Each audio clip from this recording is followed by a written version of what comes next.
2. And we're live. Woohoo! Hi, Hey. welcome to Handy Quilter Christmas in July. We are having so much fun.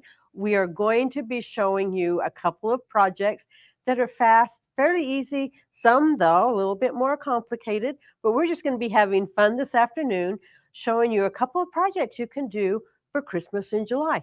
I'm Sandy Renlisbach. I am a handy quilter, national educator, and this is Heidi. Hey, I'm Handy Heidi at Handy Quilter. I'm the graphic designer here and I love my job. But you know what, Sandy, not a lot of people really know what a national educator is. So do you want to explain that or you want me to? So I'll explain it briefly. A national educator goes out to your local quilt shop and teaches all about handy quilter long arms. We have a lot of fun. We go all over the country, sometimes international, and have just fun. And it's one of my very favorite things to do is to just go out and meet you all and teach you the fun things that we can do with our handy quilter long arms. And that's what I love too, because if I'm going to go to a shop, I want to learn about Handy Quilter. I want the people from Handy Quilter there. So that's what makes it even more fun. And I will say this, if you guys want to know about our national educators, because we have studio educators, which are here at Handy Quilter, and national educators, you can go learn about them online. If you just go to our handyquilter.com website and at the very bottom, scroll down and click the national educators, you can find the bios on everyone. And it's so great. Sandy has one. I learned a little bit about Sandy. She is a lifetime quilter. It's awesome. She started just yesterday, right? Yeah. And knows all yesterday. This. She has a lot of knowledge, not just in quilting, but in crocheting and needlework. Is that what I was reading? Anything to do with threads and yarns and fabric. I love fabric. Fabric is so fun, and I love one of the great things about going in to the quilt shops is you get to see the great fabrics that are there. Yeah. And last week I was in a shop. I walked into the shop and it had such a beautiful vibe. People were happy, talking. It had such a great feeling. And that's one of the things I love to go in and just have fun going into those shops and meeting all the great quilters that are all around the country and across the world. That's what's fun too. And when you read those bios online, you get to see also you have gotten an award-winning quilt at a show, which right? was like a surprise. Yes. It's like HQMS, which was a home machine quilting show, which is no longer here in Salt Lake. But you know, when I was awarded best of show, it was not best of show, sorry, first place for wall hangings. It's like, what? It's neat. It was like one of those dreams that you have in the back there that you don't know that you're ever going to have happen. Yeah. And for that to happen, it was like, okay, I feel like I've accomplished what I want to accomplish in my quilting journey. And then it's like, wait a minute, I'm not done. I have so much more to do. That's what's so fun is we get to work with you amazing quilters and your education and your knowledge and teaching us. And so make sure you guys check out our educators and go to your local retailer too and check out the times that they come out and teach. It's wonderful. So Sandy, what are we doing today? So what we're going to do is it's kind of a Christmassy quilt. It's going to be a baby-sized quilt, but I really chose to do blues because I like blues. And the one thing before we actually go on and start talking and doing this project is we're going to give you a couple things to keep in mind. Number one, we have a $50 gift card. If you go in and put HQ Christmas, hashtag HQ Christmas, and be one of those so that you can win that $50 gift certificate. Make sure you do that. The other is there is a trade-up program available to you. Ooh. How many of you want a new long arm? And you're going, what do I do? How do I get that new long arm? There's a trade-up program. There is a number available to you to call, and it will be on the screen. Call that number, and they will give you a quote on what you will get for your current machine. And then and it's not just handy quilter machines. So call up and see, what are my options? I want to upgrade my machine. Call in, get a quote, and then find out what the cost would be for you to get a new handy quilter. Great program. And we also have a great program going on, a promo going on that you don't want to miss out on it. It's our Pick Your Bundle promo, which ends the end of August, but it's a great one. If you buy a new machine, you get to pick from 3 bundles. And I'm like, 3 bundles. One of them is a highlight, which is valued up to $700. This is a highlight, which is above our frames, gives so much light. We love them. And then there is a batting and thread getting started bundle, and that one's valued up to $500. And then there's the design bundle, which I love, which has lots of designs for your pro stitcher and any kind of these are PS pattern designs. Yes, PS pattern designs. So you can choose which one of those is going to meet your needs. So you do have that additional Pick Your Bundle. Yeah, great option. It's exciting. It's always exciting to see these promos come in. So take advantage of it, because we love these promos because they have wonderful things that you can get on top of getting a new machine, which we love. Yeah. And we're all about, right? And that $50 gift certificate. Oh, so make sure you put in hashtag HQ Christmas for that, to be in the running for that. So what we're going to do with this particular project is we're just going to kind of work through it. You can see what we're doing.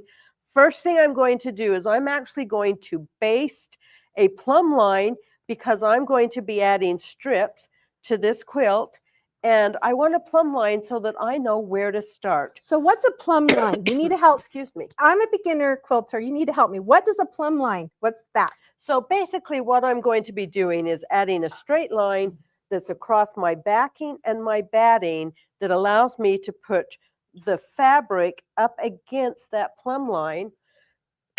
Excuse me. I need to get a drink of water.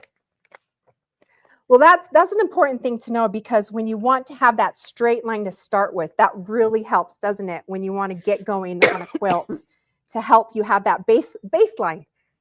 So that makes sense now. And we have 2 options. The one option I'm going to use is I'm going to use Pro Stitcher.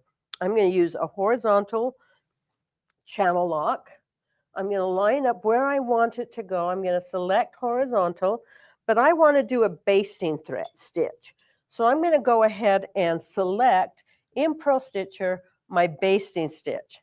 Now I need to pull up my bobbin thread. In order to do that, I'm going to do 1 stitch down, 1 stitch up, and then I can actually take this thread and swoop it behind, and I can get my bobbin thread. So that stitch up and down, it goes down and gets that bobbin thread and brings it up. So that's the purpose of it. Okay, yes. Cool. And now I can go ahead and just start stitching. Oh, and I see that base stitch versus a normal stitch gives it more spacing, correct? It does. And I kind of, when I'm doing this, I find it helpful to just kind of pull on this, not really pull on it, but just hold my batting a little bit, because otherwise it tends to want to push it a little bit. Makes me think about that song, All About That Bass, about that bass. I had never thought of that. No, that basting is important. So I've now done that. I'm going to turn off my basting. I'm going to turn off my horizontal channel lock, and I'm going to cut my thread. Did you see how I put my thread to the side? Mm-hmm. I'm going to bring it back to where I ended. I'm going to do 1 stitch up, 1 stitch back. I'm going to pull it to the side, and you can see I have my top thread and my basting threads, and I can just trim it right there. Oh, that's good, because then you don't lose that bobbin thread in a way of making it cut so short. Mm-hmm. Because now I need, that's a pain, yes. Right? But the one thing I want to do is I'm going to be using, sometimes I'm going to be using rulers. Let me move this over here. Sometimes I'm going to be using a ruler to stitch this, but sometimes I'm going to be using Pro Stitcher. I want to show you you've got those 2 options. You can use rulers or you can use a Pro Stitcher. But I'm going to prepare this for rulers because I can still use this with Pro Stitcher. What I'm going to do is I'm going to actually change my foot because I'm using rulers. So with these feet, they also work with our stationery, correct? Yes, they work with our so just because we're on a stand-up, they also will work for our stationery. So that's what's great about these feet, are they're interchangeable for all of our machines. So I love that. And yeah, changing them out, it's a good thing to learn because they have their purpose for each project you work on. And so give me a minute. We are trying to turn down the lights on the machine itself, so we don't have. They're so good. That's what I love about the lighting we have with our machines. The lighting that shows, it's really great because it helps you see your project, because sometimes it's hard. And threading the needle to have that lighting. I'll tell you what, I love having my highlights. That's what I love. And especially with the promo, you can get the highlights, but my highlight on my machine. This was the one thing I did not test when I was setting this up. Is the lighting. Is pulling this up, because it's not pulling up my machine screen. Okay, we'll just keep it going, Sandy. Okay. We'll just keep going. If we get a break, we'll go ahead and look at it again. So you can see I have my plumb line. In order for me to change my foot, I'm going to use my hex tool. I'm going to loosen this. Now I'm not going to take that screw all the way out. And I'm going to lift this up, and can you see how it just dropped? How hard was that? Was it? It's pretty easy. It's pretty simple. Yeah, it's not. I have found, though, that there are some machines that are a little bit stiffer lifting than others, and that's okay. I've also heard you can use the tool to help lift it up if you don't have that strength.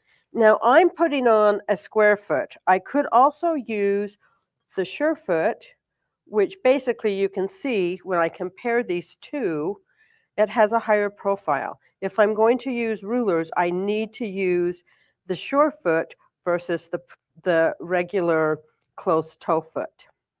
But we're going to use this one. Now, the one thing I'm doing when I'm changing it is I want to make sure that this is not down here when I tighten it, but I'm lifting it up as far as it will go, and then I'm going to tighten it. Now, the one thing to keep in mind, because this is a plastic foot, I don't want to over tighten it. So I'm going to tighten it so it's snug, but I'm not going to crank it so that it is hold those for me, is so that it's not so tight that it could actually crack that it just takes a little strength, but not too much, because we get excited about our feet. And so now I use that plumb line, and can you see what I'm doing here? Is I'm just going to go ahead and lay this fabric down. Now, it's going to be a little bit longer than what I want it to, than what I need it.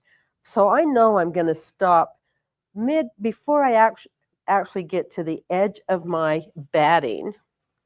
I'm going to come up here. Because I did that plumb line, I can actually use the horizontal channel locks again. And I actually, on my strips are 2.5 inches wide, except for this one, I went ahead and did it 3, which gives me a little bit of leeway when I get ready to trim it. Smart. Yeah. So that it's still, so if I have to trim a little bit off, I've got a little bit more leeway to do for that. And it's nice having that square foot because it gives you that 1/4 of an inch. But I like it this way better. You like it that way. You know.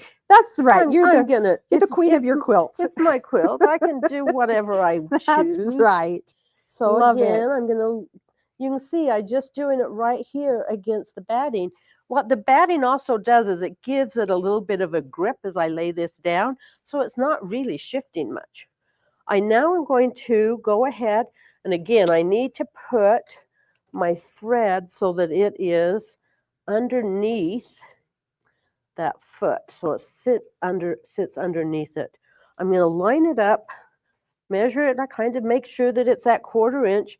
Now, guess what I can do? I can put that horizontal. Oh, I love it. On again, and I can just move this. Move it along. That horizontal channel lock is really nice because it gives you that exact straight line and you don't have to worry while you're stitching of it moving up and down. And it's just going to stitch. And if I need to shift this a little bit, I can shift it a little bit. Now I have to make a little bit of adjustment because my ruler base hits these clamps. So I'm going to just lift it up a little bit and continue to stitch. And I'm going to go only to right here, knowing that I'm going to trim this off. Now what I like to do is come down. So I've turned that off. I'm going to come down. And I'm actually going to do a stitch across here. I find I like it better and it's smoother if I come back here and just stitch that piece down completely. Yeah. Now, before I do that, I do want to show you. Oh, the project we're going to be working on. So I love it. I don't actually have the snowflakes we're going to add, but I just cut snowflakes, just like you would do paper snowflakes when you were in elementary school. I just did it out of fabric, and then I just stitched it down on top. And it just made a great little design for Christmas and winter design. Oh, I love it. Yes, we have some questions. Can you share the machine settings? Like, are you in precision or cruise? And how fast are you going? Okay, so the settings that I have are, the stitch count is about 12 stitches per inch. It is a regulated cruise setting, and the speed is about 125. It's a fairly slow speed, but it just allows me to do a few little stitches when I stop.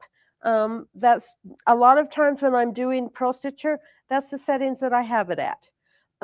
If I'm doing specialty threads, I might make that stitch length a little bit so that it's longer, and I might drop it down to 9.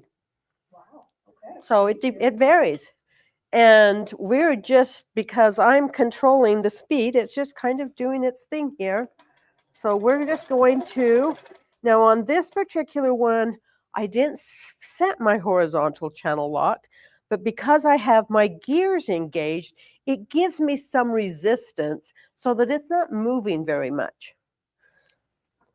But I'm just going to stitch it down, and you can kind of see I'm holding this, and prior to where I'm going, I'm kind of just making sure I don't have wrinkles and folds as I'm stitching this down.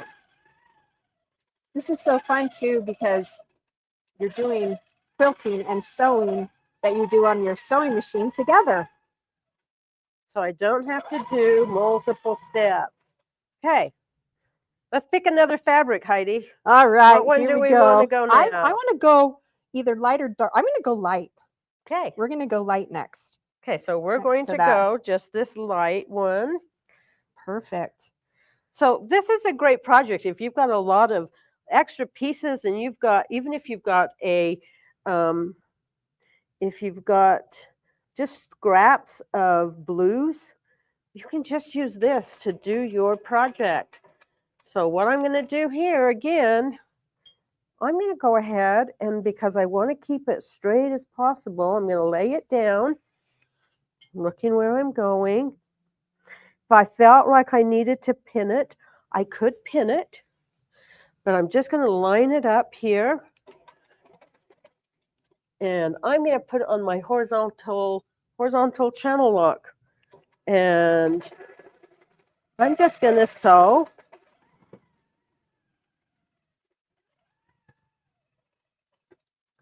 It's so nice to have that exact line with that channel lock.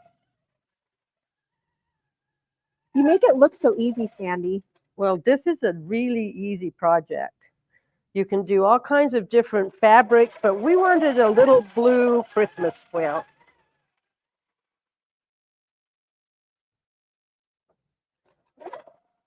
This would be a great project too for the grandchildren, right? Oh yeah, this is so simple. Now, Yeah. I'm going to go ahead, turn off my horizontal. I'm actually, for this one, I'm going to cut my threads. The reason is because this thread is, this fabric is too long, and I need to bring it down. So I'm going to go ahead and just kind of finger press it here. Make sure it's just all the way so that I know it's flat and smooth. Hey, Sandy, what needle and foot are you using? What needle size? And foot. The needle size is an 18. I'm using, the thread is a Magnifico trilobal polyester called it's Magnifico. So it's a trilobal polyester, 40 weight. I always find that I have more success if I'm using an 18 needle whenever I use the 40 weight trilobal polyester. The foot I'm using is the square foot. The square foot comes in two sizes, a 1/2 inch and a 1/4 inch, and I'm using the 1/4 inch square foot. So let's go ahead and I'm going to stitch this down, and I'm going to go just short of a 1/4 inch when I come back, because I want to make sure that when I'm stitching, I'm covering that stitching up. So I'm going to go ahead and again, just kind of So you're almost doing like stitch in the ditch. somewhat, it's like quilt as you go Yeah. type project. So it goes really fast because you're not having to do any assembly before you actually start quilting this. So I'm going to add one more thread.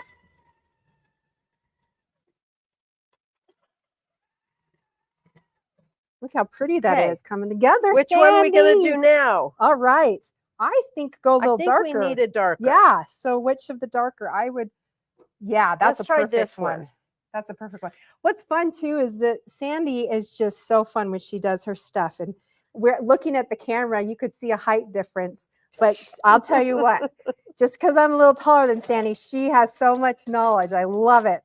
So fun. with the height difference, keep in mind that when your machine is set up, it will be set up for your height so that it is comfortable to you, because we want you to be able to quilt for hours without straining your body. So as long as the machine is at the correct height, you're not going to be bending over awkwardly, and it allows you then to quilt for hours and just have fun. Yeah, because if you look, Sandy, the highlights, see, for me, my machine's up taller. So Yeah. no, I love it. I love it. So what we got going on now is the next we're row. going to do our next row. I'm going to try the horizontal channel lock again. And I'm doing actually a little bit bigger than a 1/4 inch bite, but that's okay. One of the things you can also do with this type of a project is I'm doing 2.5 inch strips.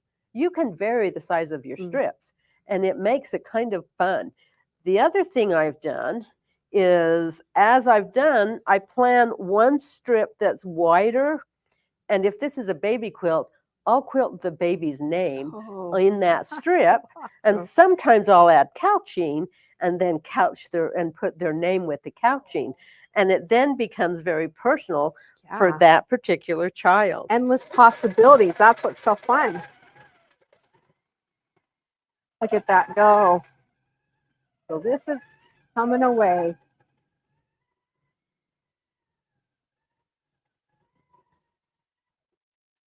Again, I have to lift that up just a bit. I'm going to stop here, turn off my horizontal, turn off there.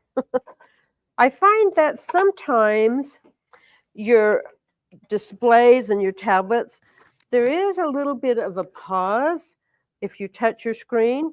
Don't worry about that. You might have to just touch it again, or you just wait a little while until you can then move on, and it does the function that you've selected. Again, I'm going to bring up my thread. You can either do the swooping underneath, or there is something swooping. I love the swooping on with this. I'm going to have to tighten this a little bit because here. it's... Do you need your tool? Your Thank handy you. tool? Help tighten it.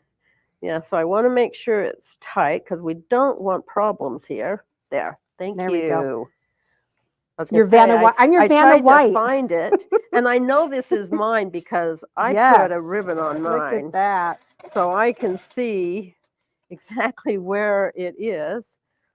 And I like cutting my threads as I go because then I don't have threads all over.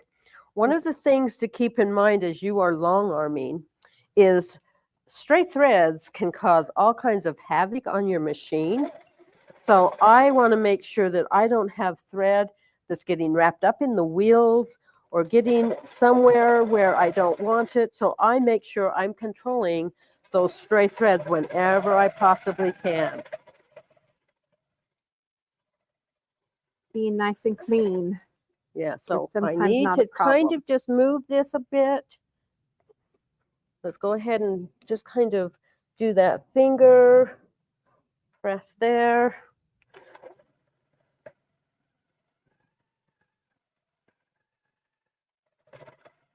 Just watching the stitching go is so fun.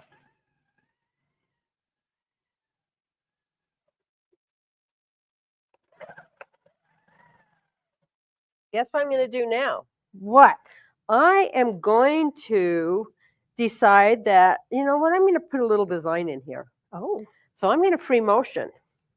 So in order for me to free motion, the simplest way for me to do that is, it's so simple. You guys know what I'm going to do? I'm going to go to Pro Stitcher. I'm going to turn off my gears. So I am now in free motion. Look at that. So I'm just going to go up here and I'm going to do just a simple little loop design in this strip. And I can do a different design in every single strip, or I can choose to do a design in every other strip or however you want. It's your quilt. You can do it how you want.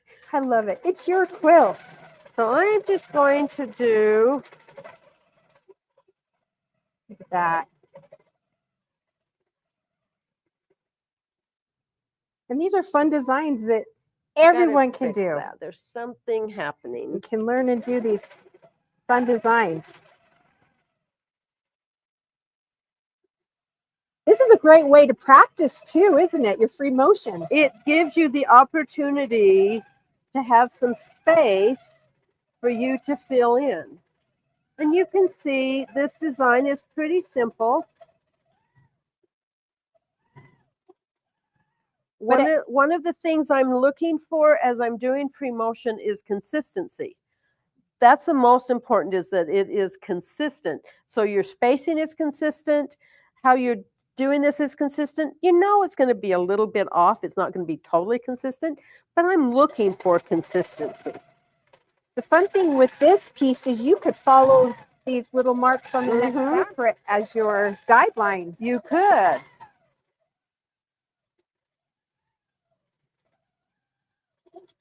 And what is this motif called? Do you know what pattern this is called? This Different people call it different things. What does Sandy call it? Sandy calls it a simple loop. A simple loop. I love it. Just a loop. Simple loop. Great. But you can see, pretty simple what I'm doing, filling in a little bit of a free motion motif. Again, have to deal with that ruler base, because the next thing we're going to do is ruler. Okay. All right. So there we go. That we have a looks little great. design. You can see where I did a bobble and a little change, but that's okay. We're just having fun. That's right. It's all about fun here. We love it. Okay, so I'm going to come back here. We're going to choose another fabric. Okay. But this time, I'm going to leave my gears off. Ooh. And we are going to actually use that ruler base, and we are going to use the ruler. Ooh. Now, the ruler I like to use, can you see that? Let me put it against the dark fabric. We're losing all our fabric. I got you, Sandy. I got you. Let me put it against here so you can kind of see. I know. We're losing the light. We're losing the light. The So we machine love. went Oh, okay. away. So this is the ruler that I prefer. It's a mini scallop or scallop. And the reason I like this is it's got these feet, I don't know what you call them, that tells me where a 1/4 inch is and where a 1/2 inch is. So it allows me to hold this and make sure everything is exactly where I want it to be. So I'm going to go ahead. Do we want, what one did, Yeah, let's go let's with do- blue. Let's yeah. go with brighter blue. Would that work? Perfect. Okay. So it's a little bit different. The other one was too much of the Yeah. same color as this previous one. So this is the strip we're going to do next. I'm going to line it up right here. And I just Look like at that. lining it up ahead of time, making sure it's all smooth. I'm going to come Do we need to here. put on our ruler foot or sure foot? We're going to use this foot. Oh, because of the height. We can use, for rulers, Nice. I can use either the shore foot, which has that higher profile. I can use the square foot, or I can use the echo feet. Any one of those work when you are using the rulers. This is good to know. So I'm going to go ahead and just do a little back stitch. And I'm going to line this up. So can you see how I'm going to line it up right here against, actually, I'm going to do it the other way. I'm going to line it this way. Oh. The reason I'm doing it this way is because then I can use the ruler to help hold down the fabric. Oh, smart. So I use these marks, these 1/2 inch, as what I'm going to use to line everything up. And then I can just stitch doing it this way.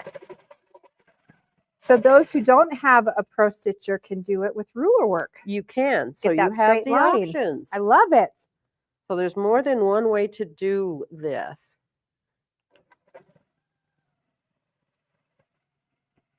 It's the ruler that's making it straight, not the foot. Mm-hmm. You can see, as I'm stitching, I'm moving the ruler or I'm moving the machine. I am not moving both. Especially if you are starting new with rulers, and I'm holding my hand on the ruler where I'm actually stitching. I want to do some little adjustment. I'm going to move it again. But again, I'm moving either the ruler or I'm moving the machine.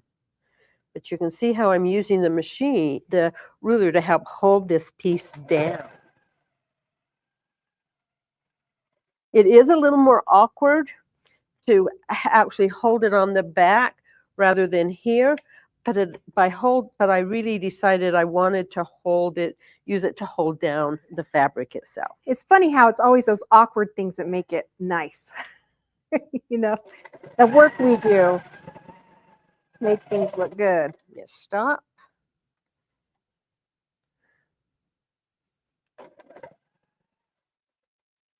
Again, I have to hold that up. Now, one of the things I like to do when I'm actually using rulers is I actually have created extenders that fit on my clamps so that I actually pin it instead of using the clamps. And I find for rulers that that's very helpful so that I'm not actually hitting the ruler. Now, the other thing is if I had a wider backing, I wouldn't have this issue as well. So a couple of things to keep in mind. Do you want me to show them how we do that real quick with just one of your strips? We could do it with a pin. So over basically, I basically use twill tape, and I've cut the twill tape. I fold the ends here, and I basically then pinning it here. If you wanted to do it, I could. So we kind of just I showed just thought it'd be a fun thing to yeah. show. And that's how I usually am That's awesome. doing it. It just finds, Oh, okay. of course. So I'm going to take just a strip. Hang on, we dropped that. Any size What of I fabric? do is I actually use twill tape. Do you? The reason I use twill tape is because it's stable and it's not going to stretch. Oh, okay, smart. So I cut it depending on, like I have a machine, I have the gallery 2 frame so I have 6 clamps. So I cut it into 6 pieces and sewed it here, clamped it on here, and then I can just pin this. Pin it to the edge of the quilt. We'll just show you. And I usually am using a flathead pin to do that instead of one of our bigger pins. Adjust this. That's so nice because it gives you that space so your ruler base and clamps don't get in the way. Yep. So I'm going to actually now come here. And because I've done the ruler here, I'm doing the same thing. I'm not really going to worry. I'm just going to make sure that this is less than that 1/4 inch. And I'm using the edge of this foot to show me where that is.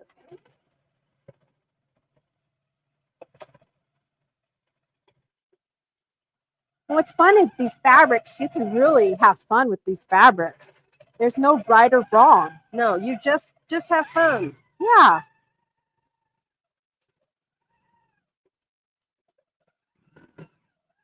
Now I'm going to show you something else. Yeah. I'm going to turn my gears back on.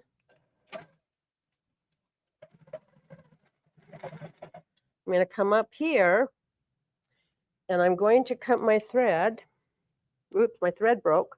So I guess Oh, there we good go. thing I'm going to cut my threads. That happens So to let all of me- us, you know. Let me thread the, Get at a good point and in I your knew project. it was breaking. It was going to break because I could You feel it. it. Isn't that how you can just sense it, like kind of like your kids, and you know there's something they're doing, you just sense it.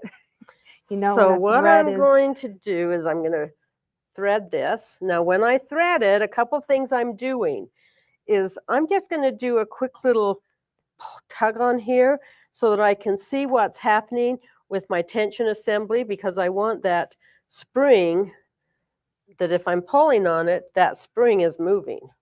That tension is a tricky one, but that's what I love. Handy Quilter has a bunch of tension videos on YouTube and tension flyers. You can get free flyers on our website. It's just wonderful because that tension, it's tricky, but it's also a wonderful thing. And once you have it right, it's music to your ears. And it makes your job so much easier. Because you will tension. Every time you change a bobbin, you're going to tension. Yeah. So you really do need to become very familiar with what the tension looks like and identify when you need to make a change or not. So what we're going to do here is I'm going to create an area, and I'm going to do just a little design here with Pro Stitcher. Okay, so you're using Pro Stitcher to make your design this time instead of free motion. So I can free motion. I can use really put this to Pro use Stitcher, here. and let's go ahead and use on the handlebar. There is the indicator for the multi point. I'm just going to go ahead and use that. Now this is just going to be a little design. It's not going to be very big, so you can see it's not big. That's what makes this perfect then for it. So I want to see that on the screen. I'm going to go ahead and select a design. I'm going to go to Open Designs. I'm going to go to Continuous Line Design. Let's just do a really simple, there's one called Blooms. Now it's too big. I can see it's too big. So I'm going to go ahead and modify it by hitting Resize. I'm going to turn on my lock, and I'm going to decrease the size till it's about what I want it to be. Might be too big. So now I'm going to go to Repeat, and I'm going to hit Fill. I'm going to see how many will it fit. And I can see again it's too big, but I have some options here. I can go to Modify, I can go to Skew, I can hit Border Skew, and There that we go. design is going to fit exact. Oh, nice. I'm going to hit Baseline, because I always want to hit Baseline before I start stitching. And I'm going to pull up my bobbin thread. Why do you always want to hit baseline? What does that do? So what Baseline does is it actually packages all the changes you've made in ProStitcher. And so it takes all of the functions that you've told ProStitcher to do and combines them into one package. And in essence, it makes a new design. Oh, there you So go. that it really makes it much easier and cleaner when you go stitch it out. So Nice. Baseline is really important to do. So Baseline, never forget. never forget. So I'm going to go ahead and hit ProStitcher Quilt Run, Proceed. It's going to go over. I've already pulled up my bobbin, so I don't need to. So I always hold on to it when I start stitching. This is where the magic happens. And now it's just going to, it's pausing to tell me to cut my threads. And it's a little hard to see it on this fabric, but it's doing a little design. So I have the option of doing a pre-motion design, or I have the option of doing a ProStitcher design. So you're not limited. You can do whatever works for you. That's awesome. And can you now, with this, is it at a certain speed, or can you slow it down or make it fast? Is I it just could. set at that? So on your machine, you have what's called OptiStitch. Frequently, we are customizing OptiStitch. You have the option of not customizing it or customizing it. Most of the time, we're customizing it. But you know, you really don't have to, because what Customize does is it's looking at the pattern and determining what is the correct speed that this machine needs to stitch to give us a good design. Frequently, we're slowing it down. Now, the times I like to slow it down is if I have a really fussy thread.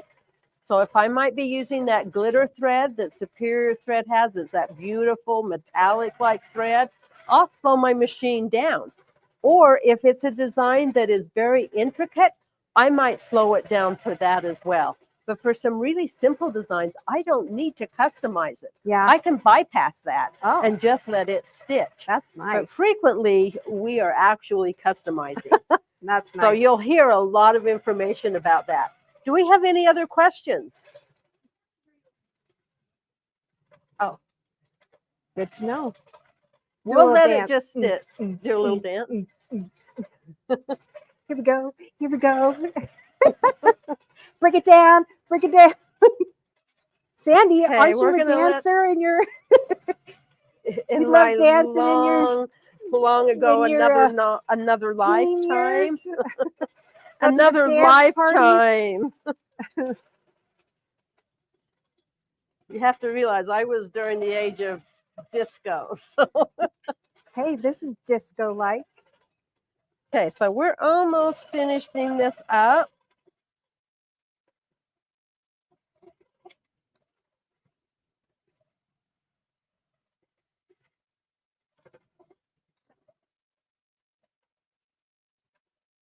So we'll just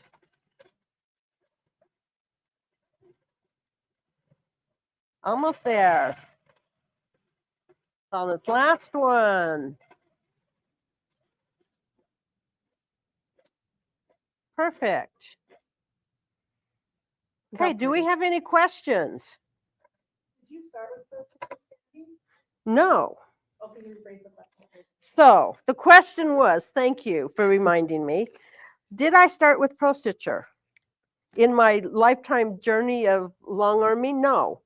I actually did pre-motion for almost 10 years before I ever added ProStitcher. I was trying to calculate when it was I bought, because I had a Fusion, and I had that Fusion for a lot of years, and all I did was I didn't do any ProStitcher. And then I decided I wanted to add ProStitcher, sold the Fusion, bought the Forte, which is now the Amara 24, and added ProStitcher. And that was really only 5 years ago. And within a year, You got it down. That's what I within love. a year after getting ProStitcher, I was teaching ProStitcher. So if I can do that, you guys, you can do that.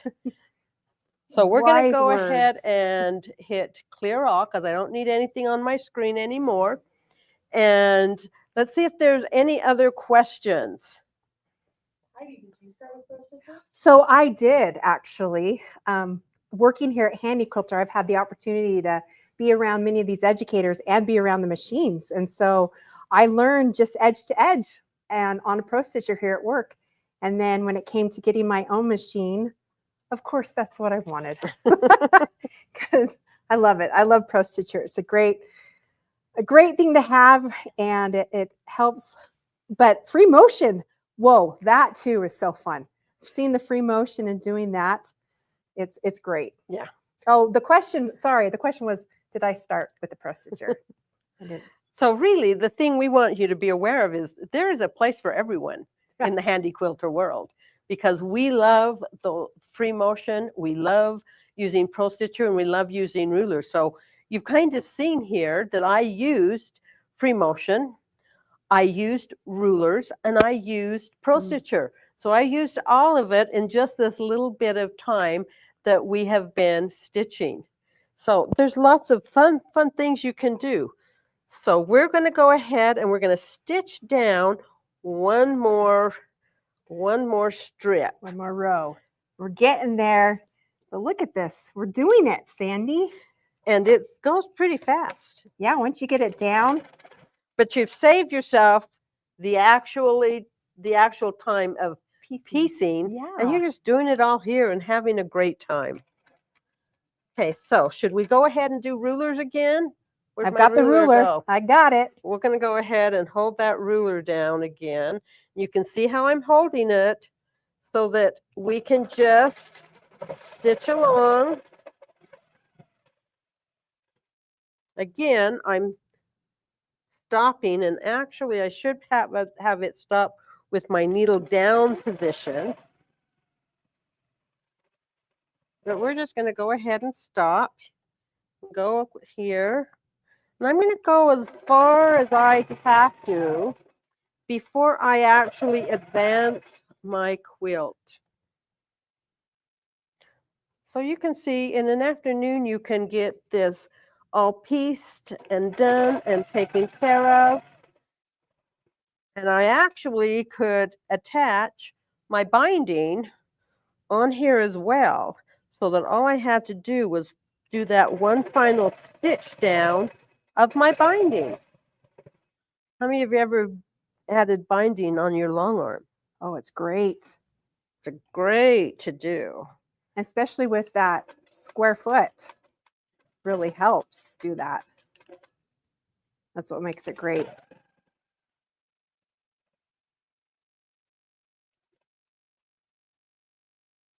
And with the square foot, there's a 1/4 of an inch and a 1/2 square inch. Yeah, it So you comes can with do lots of set things of with it. two.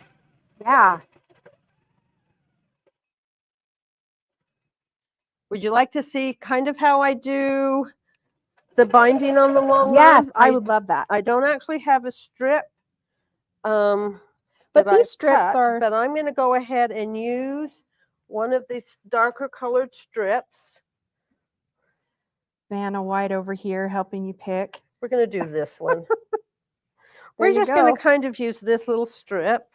Perfect. And I'm going to show you basically what I do as I am doing. I would have actually made a binding strip and actually pressed it, pieced it, so that you're not going to get the whole picture, but I'll show you just a little bit. Yeah.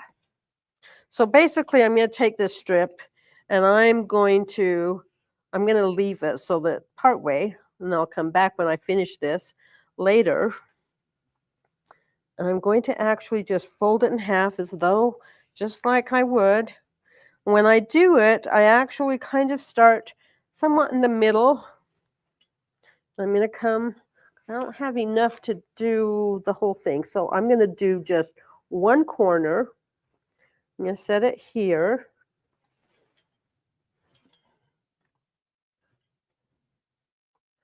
Just like and at I'm home. just attaching, what I'm doing is attaching it here. Okay. So we're going to go ahead, pull that. Just as if you were doing it on a sewing machine, you're doing it on your long arm. That's cool. So this time I'm going to lay this down, lining it up right here. I'm going to use my ruler again to hold it. Can you see how I'm holding it? So I'm just stitching it down. That's really nice to be able to Lining it do that. Stitching it down.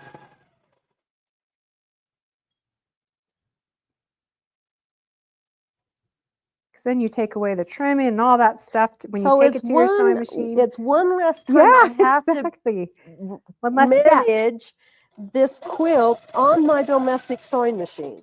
Oh, that's awesome. Do you like the terms I'm using? Awesome. Cool.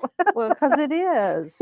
So the other thing I'm doing is I'm lining up the edge of this ruler where I want to make my miter. So I'm going to go here and I just stitch right off at a diagonal. I now can take this and I actually am going to make a mitered corner right there. Bring it along. These are good. Pack tips. it down. And I'm not going to come all the way because I want to leave this tail so that later when I come back and finish this quilt, I actually Can add to it. have it where I want it. Now with this particular foot, I can't use this, but I can do it this way. So I'm going to line it up and you can see I'm using my hand. If you feel like you need to pin it, you can pin it. There's nothing wrong with that. Now, Sandy, what's on the back of these rulers that are helping keep it stable? So what we have on this ruler is called Handy Grip. And it's kind of like, it's actually like skateboard, what they put on the on skateboards Yeah. for grip. Uh-huh. But that's what it is. So it gives you enough grip to have it be stable. That really helps. Which does help. So what we're going to do, guys, is we're going to change. I'm going to change and we're going to do a different project. All right. And you're going to see how fast it is to set up for this new project. So you're going to see this in real time. In real time. In real this is time. live. We're not messing around here. This is No. live. So you're going to see what we're going to do. Okay. I have done some preparatory work for this in that I actually, if I have a project that I know is going to go on and off my machine, I actually do some prep steps where instead of actually pinning the backing to pinning the backing to the leaders, I actually sew it right to the leaders. There And what I do, I get to just stand here and is we're just going to unroll this. Oh yeah, look at that. Look at that go. Oh, And what's on the end of this pole, Sandy? I see something on the end of that pole. here? Yeah. Is that an extra handle? Well, you can put, yeah, see? Oh. I have extra handles on mine. So guess what I'm going to do here? I'm going to take that off. Oh, look at that. Just take it off the Velcro. I'm going to just put it there. Give me a minute. I'm going to sneak past here. Now's my time. Just kidding.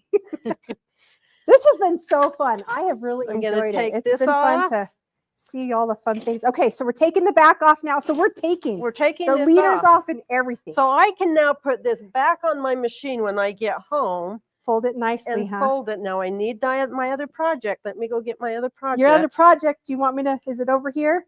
It is. Hang on. It's this side.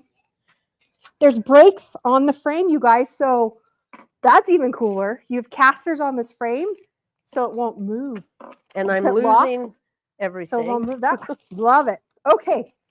This has been so fun. Sandy, this is awesome. And sorry, I'm knocking everything over. So got this off the frame. So now we're on to the next one. So guess what? What? You're going to see how fast it is to actually put these back on. Load this. So that's nice to have those leaders that you have an extra set on that you set can of sew leaders. A project and take it off, go to the next, take it off, go to the next. That's so great. I love it. Because we all know we do multiple projects at one time, right? Oh yeah. We all have quilts that we're A lot of UFOs. So I've already marked my leader, so I know where the center is. I've marked my pole, so I know where the center is. So now I'm going to just put this That Velcro on. on. I'm just going to put it so that it is there. So it needs to, there we go. And I'm going to roll it, making sure everything is straight. The whole, whoops. Heidi's Making gonna sure help me. everything is We're straight. going to keep it straight. That's right. Look at that. And then you get to pull up over. So I'm going to pull it here. And that's the nice thing. Somewhat with these leaders, you can go behind the frame, right? Well, it depends on how long your arms You are. can get the super leaders and the. So I'm going to go ahead and line up that mark again. Yes, because the frame having the space, sometimes you go around, sometimes you can reach over. So look what we did. That's what I love about studio space. You get to make it yours. We've already loaded the back. Look at that. Just like that. It's loaded, ready to go. Locked So and loaded. now I can add my Yes. batting and my project. Perfect. What kind of batting are you going to use, Sandy? I am going to use, this is an 80-20. It's just a simple, it's what I had available at home, to tell you the truth. It's an 80-20 bat, and I'm going to just lay it down. But we need to bring the lights over. So Kind of put it underneath. So you can see, it doesn't have to take you very long to get things set up. perfect. Come on.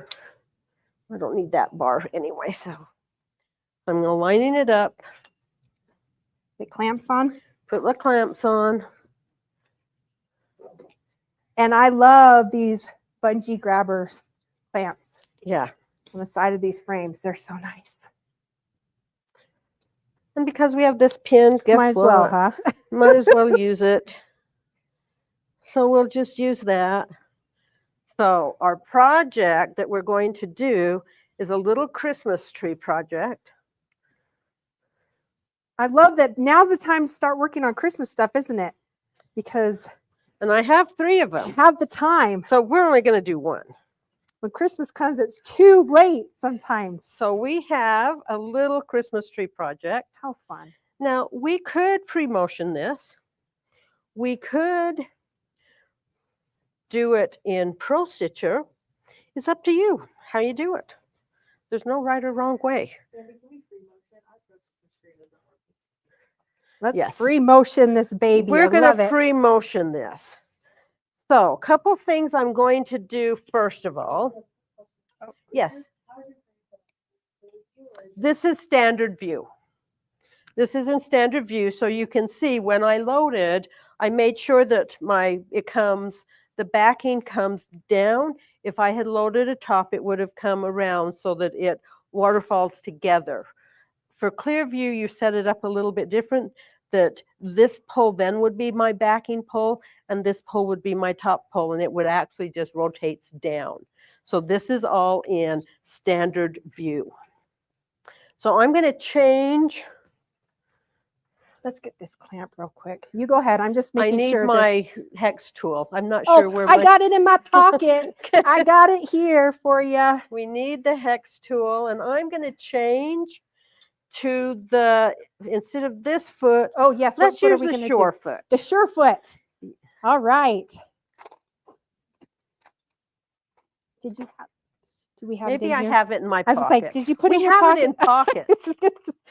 That's what's so great with these pockets and our aprons and stuff is we can put. Did you have it in there or did you I give thought I did, I think but you gave it to me.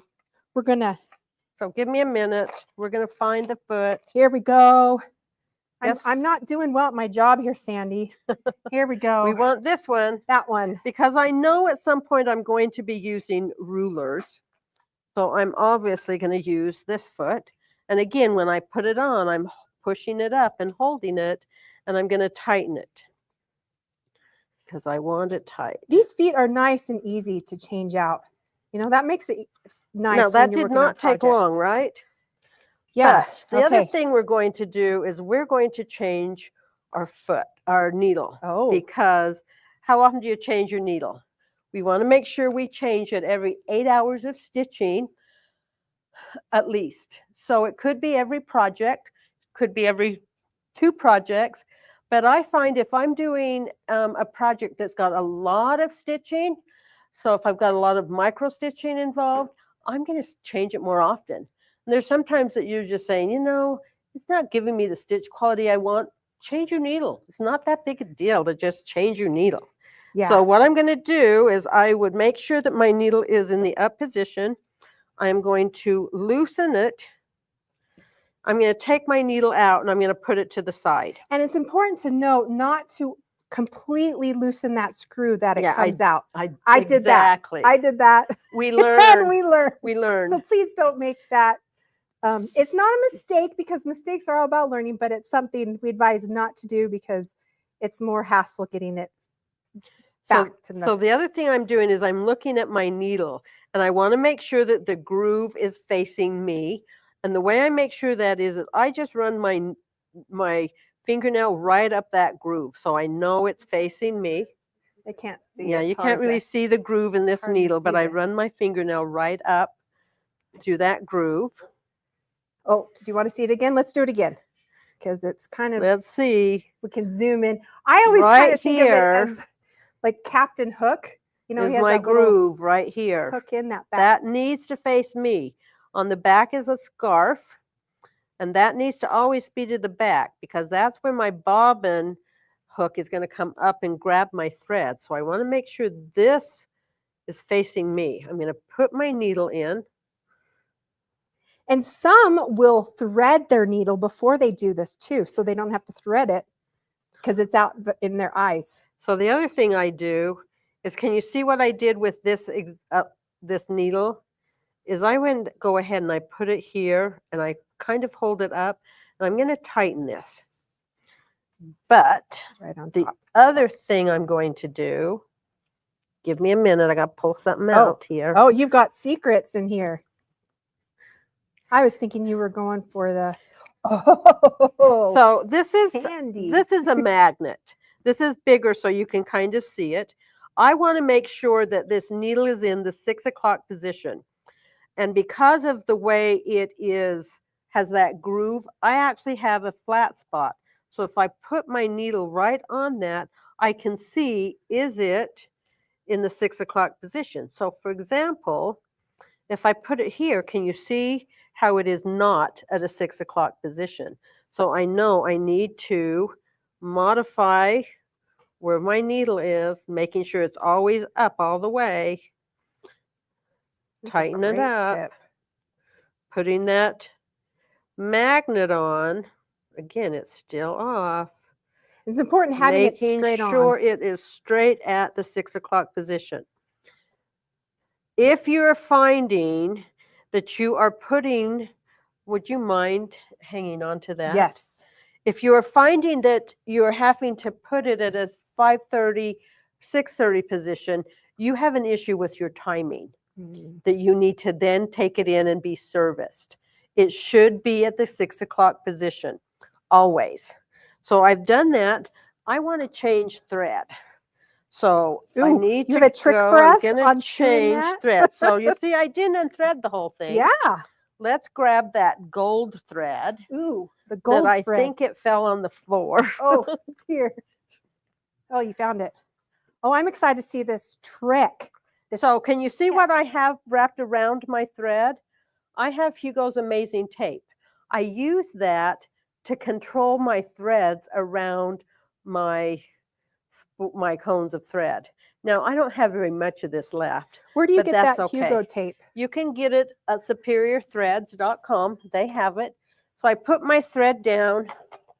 I'm going to take it, and I'm just going to tie a knot in it. Look at that. And then I'm going to, I don't pull it through my needle. I make sure it's not going through my needle, and I can just pull it through. Now, the thing I have to make sure is when it goes through that tension assembly, I need to make sure that it catches. So I'll take it and just tug up on it to make sure it is threaded correctly through that tension assembly. Look at And that. now I'm threaded other than it going right through my needle. Okay, I'm doing that when I get home. Okay, hang on to that. Hang on to this. That is a cool trick. Thank you for sharing that. So now I've got it threaded, right? So we now looking at this, we're having to decide, how do I want to actually quilt this? I like to stabilize as much as I can. So what I'm going to do is I'm going to do go ahead and do along that stitch along the outside. I'm going to advance it, and then I'm going to go right in here and stitch in the ditch inside in the mid on the other right here against this little smaller border, so it stabilizes that. And that's what I'm going to start with first of all.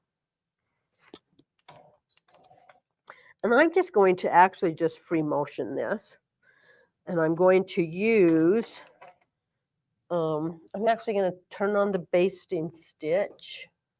All I'm about gonna that. turn off the base. gears. You gotta do the dance ID. I gotta do the dance.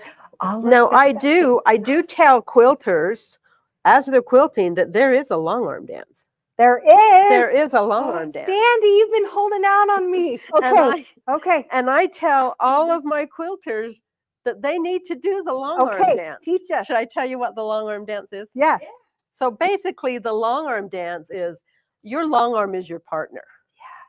Yeah. And when you are quilting with your machine, you want to make sure that your partner is right there with you. It's not so basically as you are quilting along, let me put my glasses there. You are doing right here so that as you're quilting, you're dancing with your partner. Your partner's not over here. Your partner's not over here quilting. You're doing the long arm dance, and you probably are doing some swaying I like as it. you're moving, There you and go. that's the long arm dance. So I you love that. remember that you're to make sure that you are centered in front of your machine, and your machine is your partner.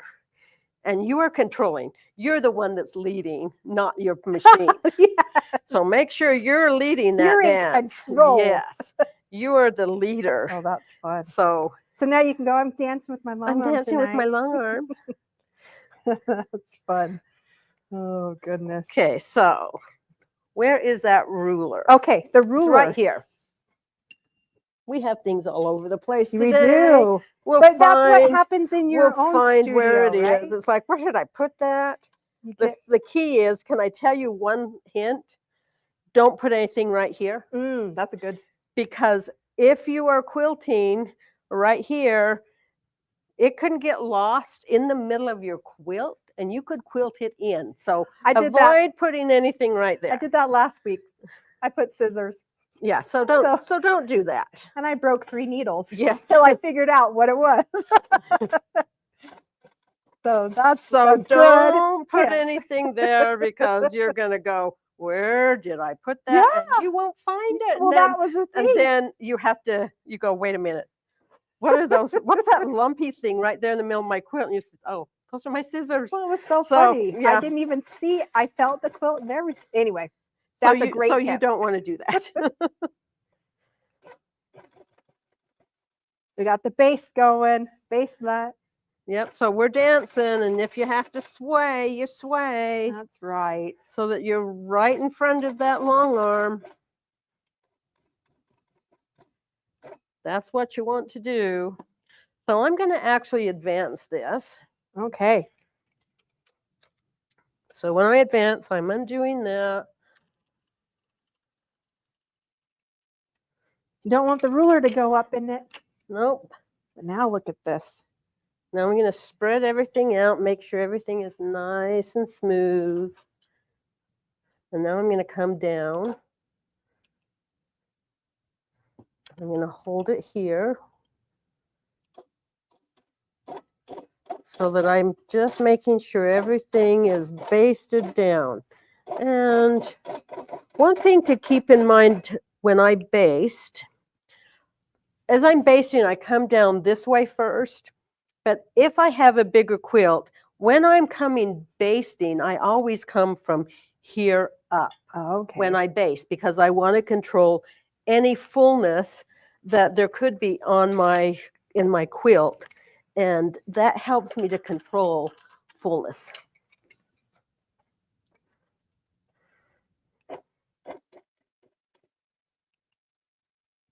It's nice to have that throat space too for these projects. We're on an Amara 20 and we have an Amara 24, which is awesome. Gives you more throat space when you have projects like this. And I'm just using a basting stitch because if by chance when I do my binding and it doesn't cover this basting completely, it's pretty easy to take out. And I'm using this beautiful gold thread because one thing to keep in mind is if I were to use metallic thread, it is a little bit more difficult to manage and handle and tension, whereas this trilobal polyester gives me the sheen, just that little bit of the sheen, but it's much easier to manage. Well, and with these threads, isn't that part of our bundle for our promo too, is being able to get those threads that you can try out and use. That's a great bundle. Don't be afraid to use different threads. Yeah. Because why not use all the threads available to you? You can use on your machine really any high quality, good thread.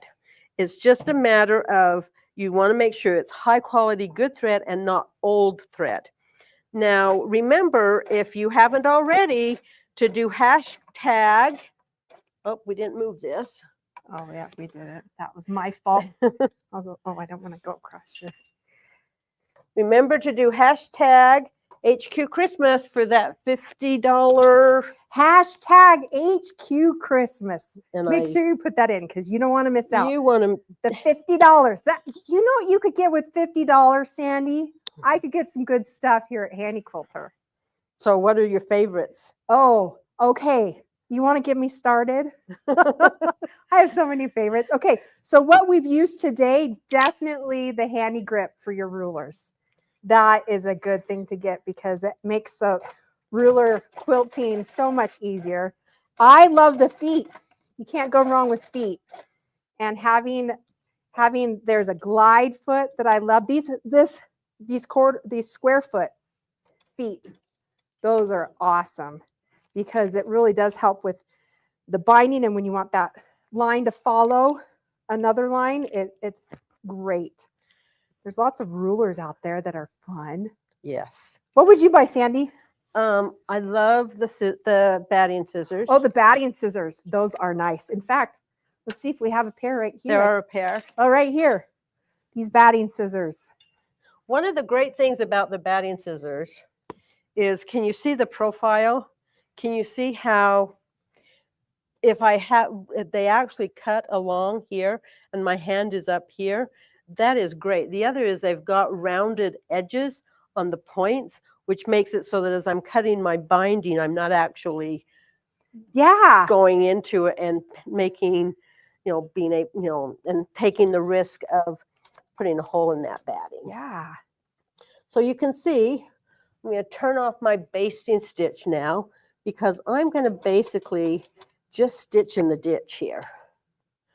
And I'm lining this up using this ruler to help me get right where I want to be. And I'm using, why do you think I'm using gold? It's Christmas. I'm using gold thread not only because it's Christmas, but I find that this gold thread and sometimes yellow thread blends more than you think it will. And it's going to look great on the green. It looks great on the red. It's going to look great on pretty well most of this particular little quilt. And I won't have to change threads very often. Well, that's what's so fun with the threads, is playing with them and seeing what you think looks good versus what actually is good.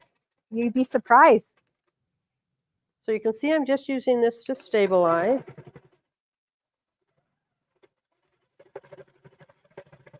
Look at that. Looks good. I'm just going to go around. And then what I'm going to do is I'm going to do a border around here. And I'm going to do a little feather border. Oh, nice. So it's a really easy feather border that I'm going to use. But it just gives us a little design to use. Yeah. Now I could use Pro Stitcher. And if we had more time, I actually could show you how to do this whole thing using Pro Stitcher as well. That's what's so fun about long arming is you have so many methods and so many things to play with and do. Now you see that doing the stitch in the ditch is not fast. It's fairly slow. So you know you have to take time when you're doing stitch in the ditch to be accurate because it is not fast. It is fairly slow. And that's okay. It's not a race, right? No. We long arm because it's fun. That's right. Now, I'm going to actually advance this a little bit because I want to do stitch where it's comfortable for me. I don't want to stitch where my body is strained. So I could reach that, but why not? Why when you don't have But to? why not just Right? quick, just a little bit, take a little bit of time, and I'm moving it down. Do it where you're comfortable, So right? now it is in a more comfortable position for me to actually go along here and stitch. And again, I'm using this line, these marks to line it up. And some people sit down when they're stitching too. You can as long as you don't have large distances Yeah. that you're going to be going. Okay, that's still, okay. I was going to make a change in the settings because I like my needle down normally, but we don't have needle down. Going back to the needles, and you talked about switching them out, I always had the rule of every quilt deserves its own needle, right? Mm-hmm. And that's a good starting point.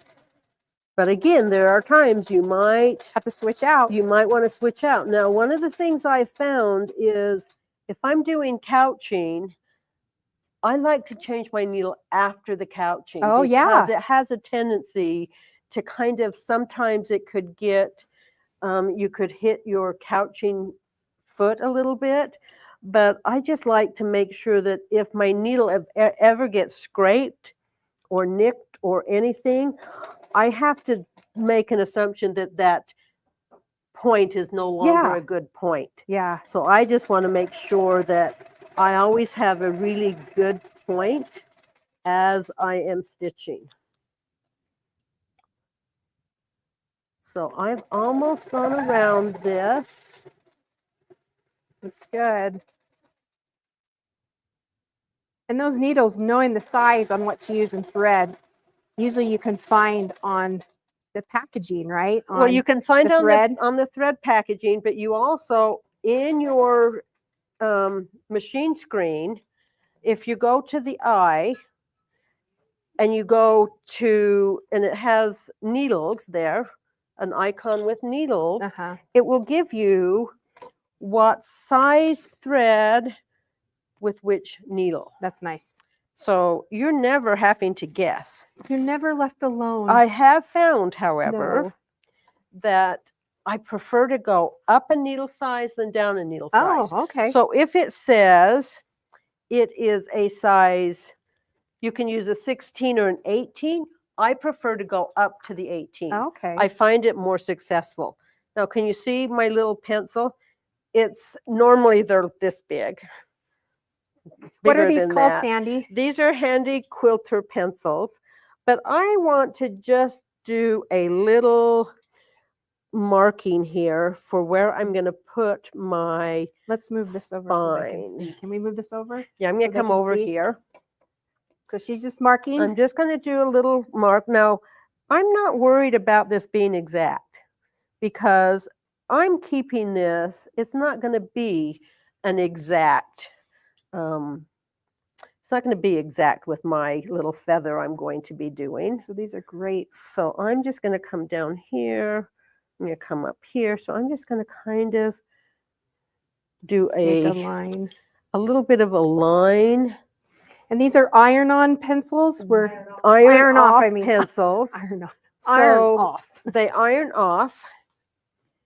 So I'm going to just kind of do a little bit of a, let me see what I'm doing here. If I need to modify this. So We'll do just it have that a little way. guideline that helps. So I That's have a great. guideline, and I'm just going to do a little bit of a spine. When I do feathers, I always start with a spine. And I'm going to just tack down just a little bit. And I'm just going to kind of do a little bit of a spine.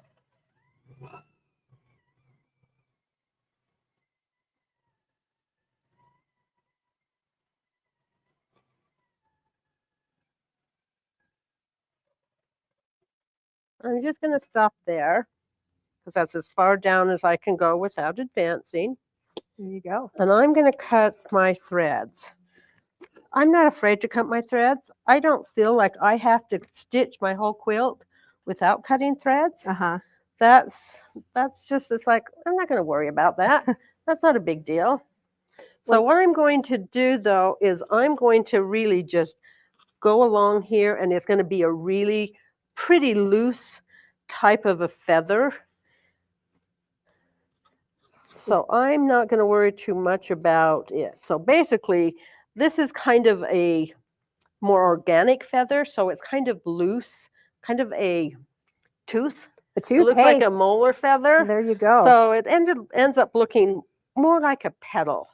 So we're just going to go ahead and I make a little molar shape. And I'm going to kind of go around.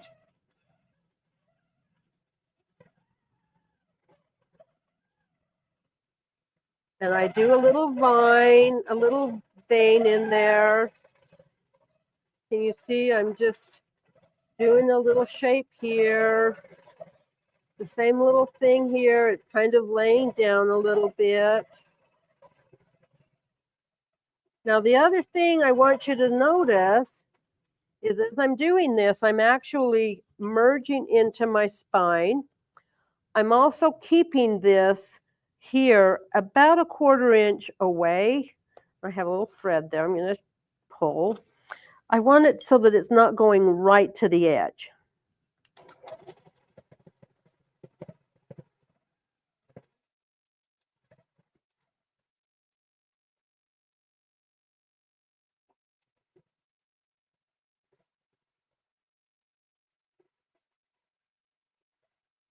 So any questions so far? Hey, Sandy, could you go to the opposite corner? We can't see in this corner what you're doing. Yeah. So can you Move over to the other. I'm going to move over and start more halfway, and then I'll come back and combine these. Feathers are a great thing to practice just doodling. Well, in fact, one of the things I did when I decided I was going to do feathers is I got a notebook. And I basically said, I am filling this entire notebook with feathers. So I filled that entire notebook with feathers before I stitched. Okay, I had stitched it once and says, I can't do feathers. I don't know if any of you else have done that. It's like, I can't do feathers. These look absolutely horrible. And so I stitched and stitched and stitched. Okay. Stitched and stitched. And drew and drew and drew until I felt comfortable with it. Was it a feather a day keeps the doctor away? Practice your feathers. So as I was quilting, as I would sit in a doctor's office, as I would sit in church, as I would sit at your kids' ball games, wherever you happen Yeah. to be, I would be drawing. So I'm going to, I can only come down that far, but I'm going to stitch a feather right here. I'm going to start. And then, like I said, I'll come back and fill that all in. It's just, it's a little bit easier for you to see what I'm stitching right here. So again, I'm stitching.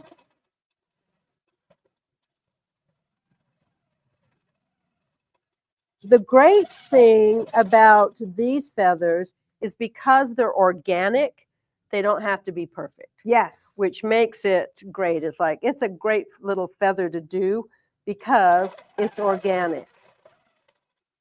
So you can see I took a little feather there. It doesn't look the same as the other. This time I'm going to curl around, come back. It has a little bit bigger vine. I'm just going to pull in a little one here. That doesn't matter. I just am filling the space.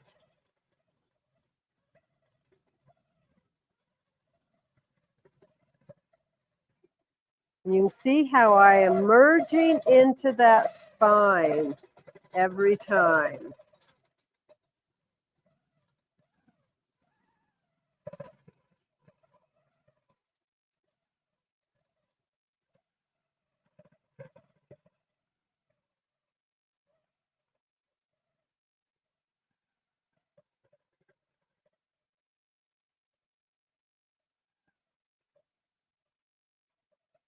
Really makes it come to life, doesn't it? Now that's as far as I did my little spine.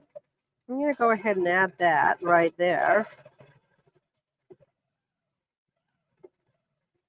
Now I have choices when I want to come back. Oh, Sandy, a couple questions. Yes, there's questions. Could you talk about stitch length and what mode you're in? Okay, stitch length is, I'm still set at about 12 stitches per inch, and I'm still in cruise. I like to do cruise. Actually, I would have changed when I did the rulers. I normally would put it in regulated precision, but I left it in cruise. It doesn't matter. Do you guys know the difference between regulated cruise and regulated precision? Teach us. Okay. Teach us. So don't laugh. No, I'm not. So the difference is when you are in regulated precision, when you stop moving the machine, the needle stops Okay. cycling through. When you are in cruise, the machine continues to cycle, so it continues to make a stitch. So when would you use one or the other? So basically, if I'm in rulers, I'm using regulated precision. Uh-huh. If I'm in Pro Stitcher, I'm using regulated cruise. If I'm in free motion, it's regulated cruise. Because when I hit a point, I want it to take that extra stitch instead of rounding my points. So the way to remember this, so I say don't laugh. No, is if I am a runner, which I am not a runner, is if I am running, run, and I hit the sign, the light goes red, run, I stop. I'm not moving. I'm just there. If I am in cruise and I were a runner, if I'm running and the light turns red, don't actually stop moving. I then slowly am running in place. Okay. So it takes that extra stitch. And that really is the difference between your two modes. So next That's time what I I'd see say. someone at the corner that's running, because This you is, do, oh, you you're see in them. cruise Yeah. mode. You're cruising. I'm You're going to yell that out the cruising. window. And they're going to You're go, cruising. what is she talking about? No, that's a great analogy. She's crazy. Remember. So we're just going to, for us, I don't want to, I could go back and do an echo along this stitch line, but I'm not going to. I'm going to go ahead and just come back here, and I'm going to start stitching again and doing the same type of design. And I'm just going to come in, so I don't want to go all the way out because I want to make sure I have enough space for binding. Oh, that's right, that binding. So I'm going to leave more than 1/4 of an inch, to tell you the truth there. So can you see how I'm just stitching? And if it's not perfect, you know what? For this one, I don't care because I want it to be organic. But I just kind of go, I have to be aware of where I'm going an outside curve and an inside curve, because the inside curves I have to handle a little bit differently than I do an outside curve. Because I almost have to kind of put in a little extra feather that I can then go in and circle around.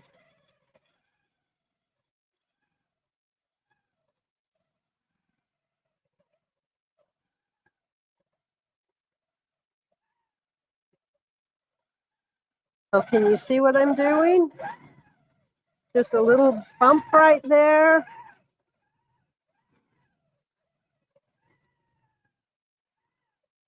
And I'm going to do a little teeny one here to just kind of fill in some space. Do another one here. And I'm actually going to stop right there. And I'll come back later and finish that border.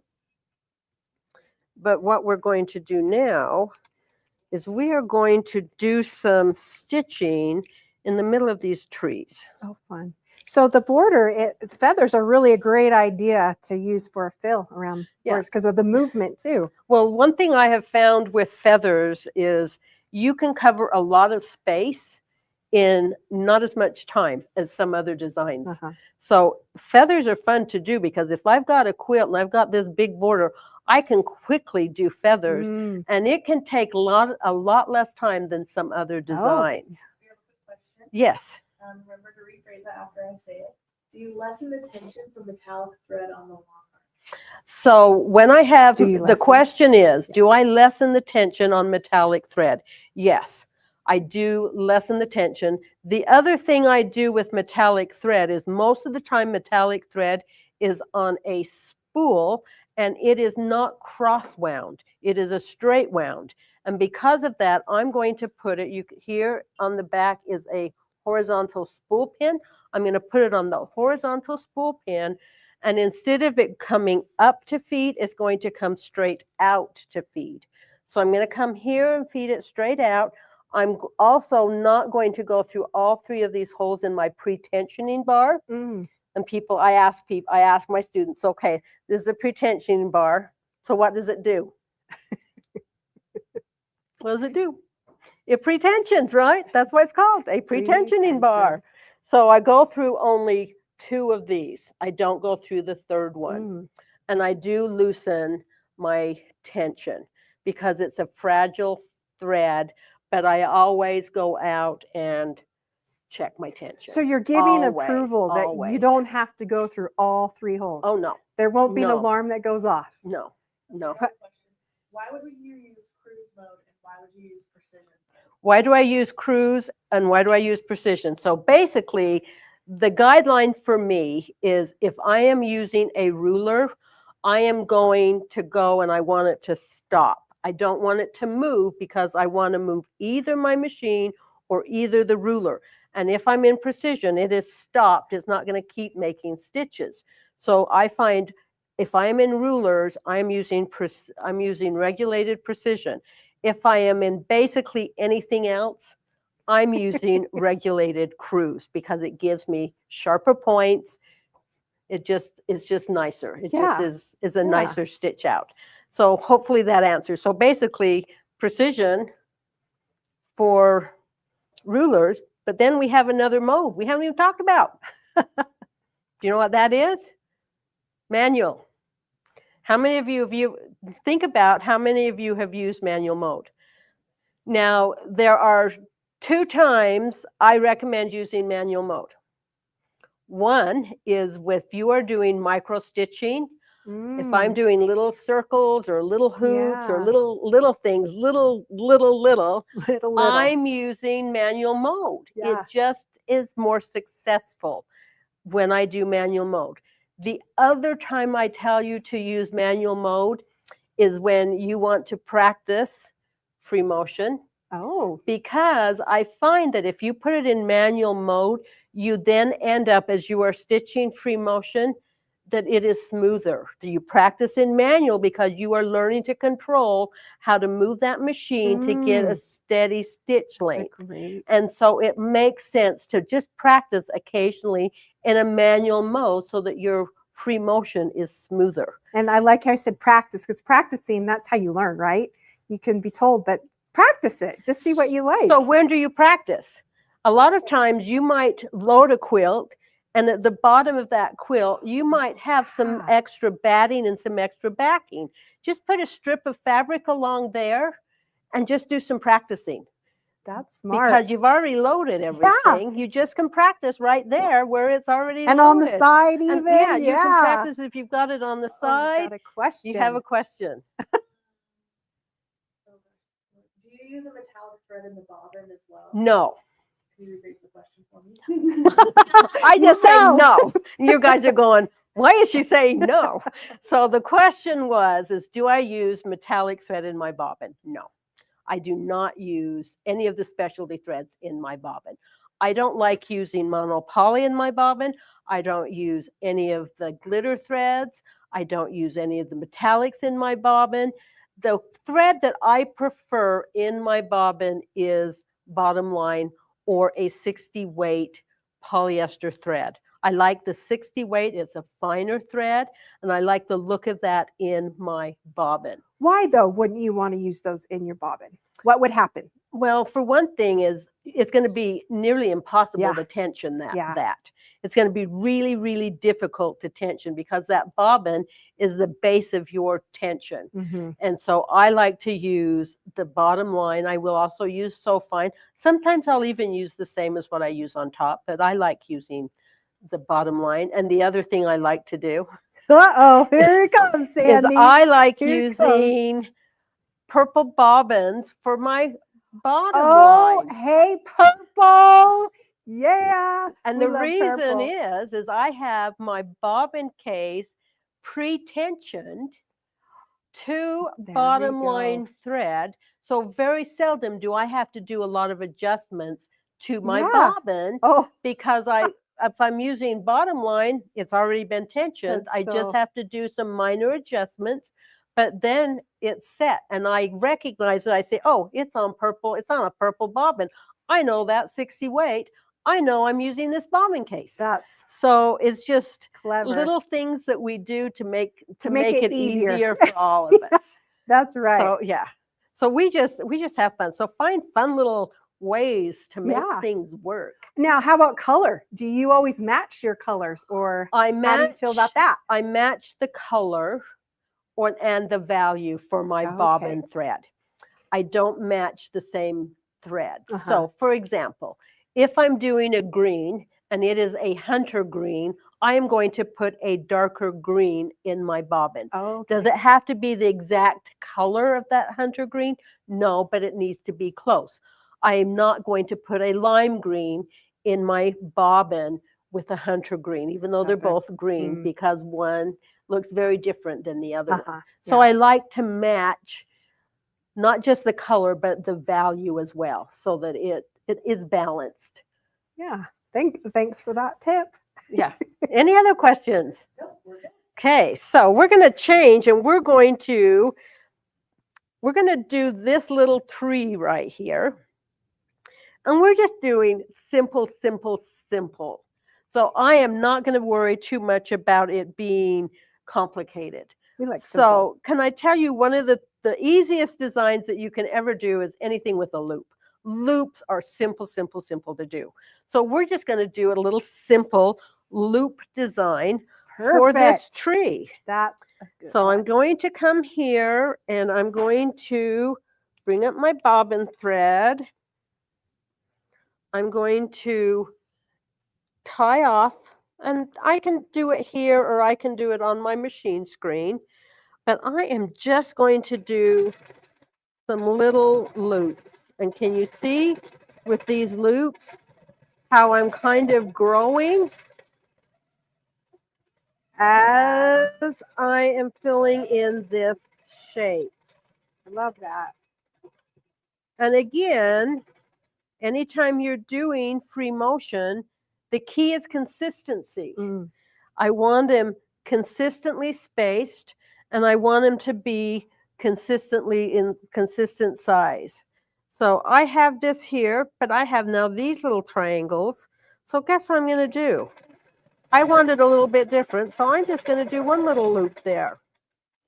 Now I'm also going to not do this one, because I'm going to come over here and do this one.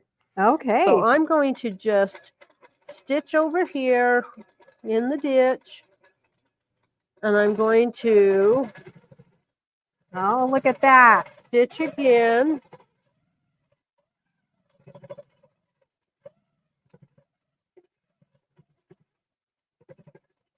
Now I could have done a different design here, and I probably will choose a different design for this tree, but for this tree I'm going to keep it fairly consistent. I'm going to come up here and do a loop again, stitch in the ditch, and then do the loops here. And they're all going to be slightly different.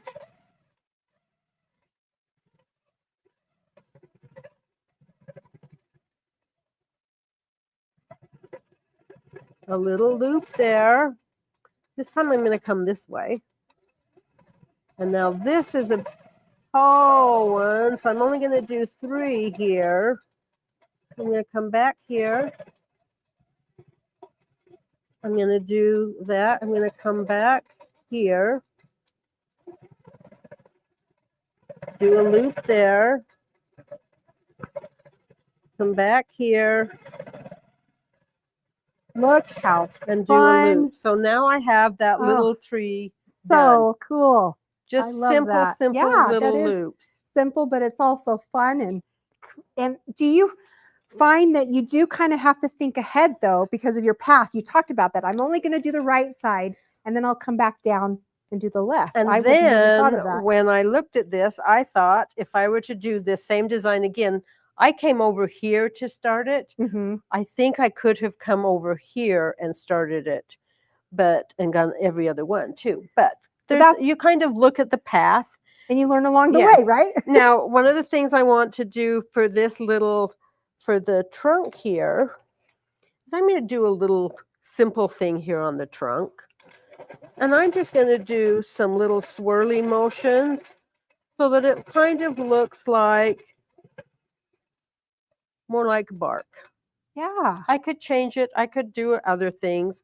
I could have changed my thread and made it a brown thread. But you know what? For this one, I'm not going to change my thread. I'm going to keep this one fairly consistent. But I will change thread. If we have time, I'm going to change the thread to a different weight thread. So here, I'm just going to do something pretty simple. I'm just going to kind of stitch in the ditch along this little topper, and I'm just going to do a little continuous line design right in there to finish that one up. Nice. Pretty simple. Yeah. Now for my white, actually, I don't want to do that yet. But I did already cut my thread. I didn't want to cut my thread yet, but we can always fix that. Yeah. We can. We can always do it. It's not necessarily fixing it. It's just I want to come down here and I need the ruler again. There you go. Because I'm going to do a stitch in the ditch here for this little tree. Because the way I press this is my ditch right here. So I'm going to actually stitch in the ditch for that. Now I didn't change my mode, that's okay. And then I'm going to stitch in the ditch this way.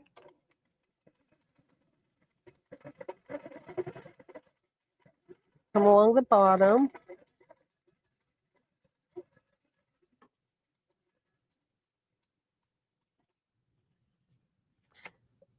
And I'm using this ruler to really help me keep a straight line. And this is the mini scallop ruler. I love this ruler. This is one of my favorite that I use. And I like it because of these 2 feet. I don't know if they're necessarily The knob. totally called. I call them their feet. Yeah. Because it helps me with my lineup. Okay. And that's something you could get with the $50. Oh, yeah. So So I hashtag HQ Christmas to enter to get your $50. Don't forget that, because that's a great ruler. You'll want to have that ruler. Mini scallop. And that's not the one that I started with. That was not, it's like, but when I got it, it's like, oh, Yeah. okay. So should we change threads again? Let's change threads. And while we're talking about changing threads, before I do it, we also want to bring up the trade up program. We want to remind about that program. Yes. What's that program again? So, well, you I can talk about it while I Call Handy retrieve- Quilter, and Well, I we'll tell you all retrieve the about it. But it's thread. a great way to upgrade your machine, to trade in your machine, to upgrade to one of our wonderful machines that you've maybe eyeing. It's a great program. So give us a call and we'll give you a quote. And it's a great program we have at Handy Quilter, along with our promos this month. Got a great promo too. Should I So tell about that one? Do it. Go for it. Okay, our Yes. promo, a Handy Quilter, is build your bundle. Pick your bundle, not build, pick your bundle. So you you buy, can build it if you, you can build want, it too, but yeah. hey, you know. it's buy a new Handy Quilter machine, and you get to choose from 3 bundles from a starting package, we call it, so to speak. I can't remember the verbiage, but it's your batting and thread. You get to package that, get a bunch of that, up to value of $500. You could get a highlight, which we love our highlights right up here. And that's our highlight bundle, value at $700. And then digital designs. You can always use digital designs when you have a Pro Stitcher. It's a great package to be able to build up your catalog, so to speak, of designs. So that's another great bundle. This promo ends August 30th. Go to our website and you can find out more about it. So, okay, sorry. Great You were- options. You were changing your threads. So I trying to- changed the thread. Now the thread I changed to is a micro quilter thread. It is 100-weight thread. Ooh. Do you know what that means? No. So tell me. basically that means it is a very fine thread. So with weight, United States uses weight as their Okay. normal, as their Okay. standard of how they weight the threads. There's other countries, the United States is different than every other country, obviously, Yoo-hoo. but they use weight. So basically with weight, the higher the number, the thinner the thread. Okay. The lower the number, the heavier the thread. And I could tell you how they measure, but we're not going to worry about that. Just Okay. know. Just know. Just know. 40 weight is the weight that I normally use when I'm doing just regular overall stitching. If I'm doing micro stitching, I like to use the micro quilter. That makes sense. That And makes sense. normally I'm going to put this on manual mode, but we're not going to do that today. Now you can see I'm going to change my foot again. Oh, feet. What feet are we going to go We're to? going to go with the micro foot. Okay, micro foot. This is another great foot I love when it comes to micro quilting, because it has a place to be able to see the stitching. And when it's micro, it's so small. So we're going to find this foot. Hopefully we have one in here. I didn't even We didn't I even didn't think even to look. check to Let's check notice all of to our others. check. But if we don't have it, I got the wrong one. Oh, okay. I am not doing my job. Here you go. This little guy, little nub. So the thing you look at is it looks like it's not even a foot. It looks like it's really an ankle. I Can you like that. see? Ankle. It's like it gives you an ankle, but Yeah. it gives you enough to hold down your fabric. So I call it, it's not a foot, it's just an ankle. So it's my ankle foot. So I'm just going to put it on. And the first time you use this foot, it's a little bit alarming because there's nothing around the needle. So you want to make sure that you keep your hands out of range, Out of the way. out of the way. Because none of us have had a needle go through our fingers. No. If you have, I have. We won't you talk just about it. you just know that it. You It have was to be- only because you I was have to be- young. you have to be careful. I was little.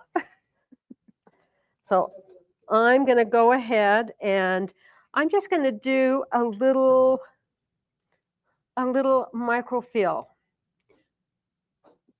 somewhat microfill. So I'm just going to kind of do a little, and I'm just going to kind of go around and do some little micro stitching around here, around the background, because I like to do a little bit denser quilting when I'm going around a background. What that does is when you're doing a denser quilting, it makes what is unquilted pop.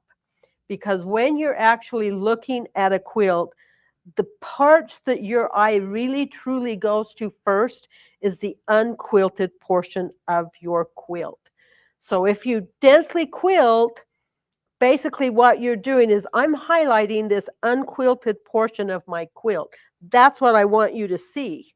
So you put that dense quilting in to highlight those special areas of your quilt and those special designs. So I'm just going to do a little bit of a denser quilting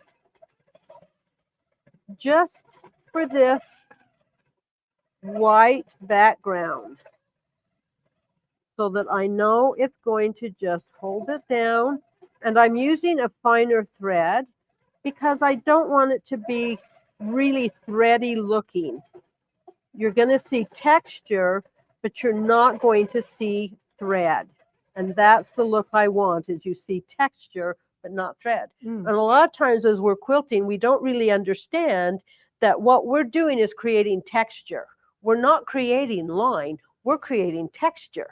So as you're quilting, think about, oh, I'm creating texture here, not line. Sometimes the line's important, but really most of the time you're creating texture. So any other questions? Yeah, random one. This quilter has a white background and navy blue star fabric. What color of thread? Do you match to the white or to the blue? Should I tell you normally that? So the question is there is a quilt that has white background, navy blue stars. And the question is, what thread do you use, white or navy blue? Should I tell you my answer to that? Yes. Is neither.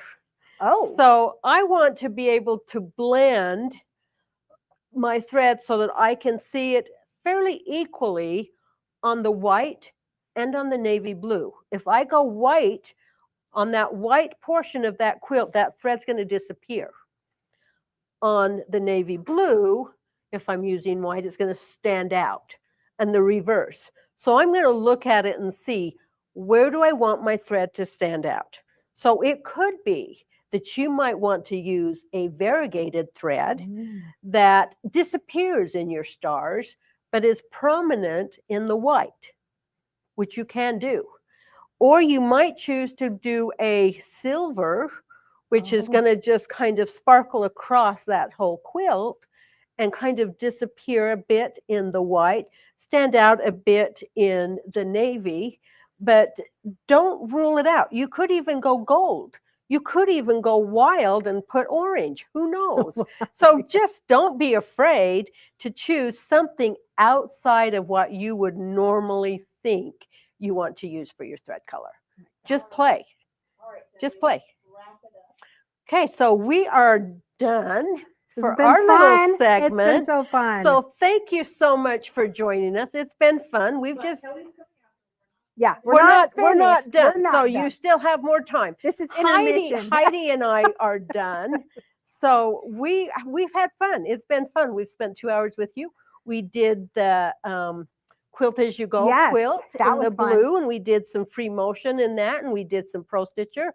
We worked a little bit on this little wall hanging. could be a table runner. It's just whatever you want to have it work, but we've had fun. So hopefully you've had fun watching us. And I've great having Heidi Oh, here. hey, this It's has great been to fun. have both of us Yeah. here. And don't forget hashtag HQ HQ. Christmas, right? To get Yes. the $50 And remember giveaway. the trade up program you Yes. mentioned, as well as your pick your bundle as you purchase a machine. So thank you so much for joining us. But hang on, because we have more to come. So we're going to take our project off Shimmy and over. just wait. We got 'cause some we more have goodies. more coming. So thank you all. So give us a minute. Be back with Kelly.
Okay, I'm back.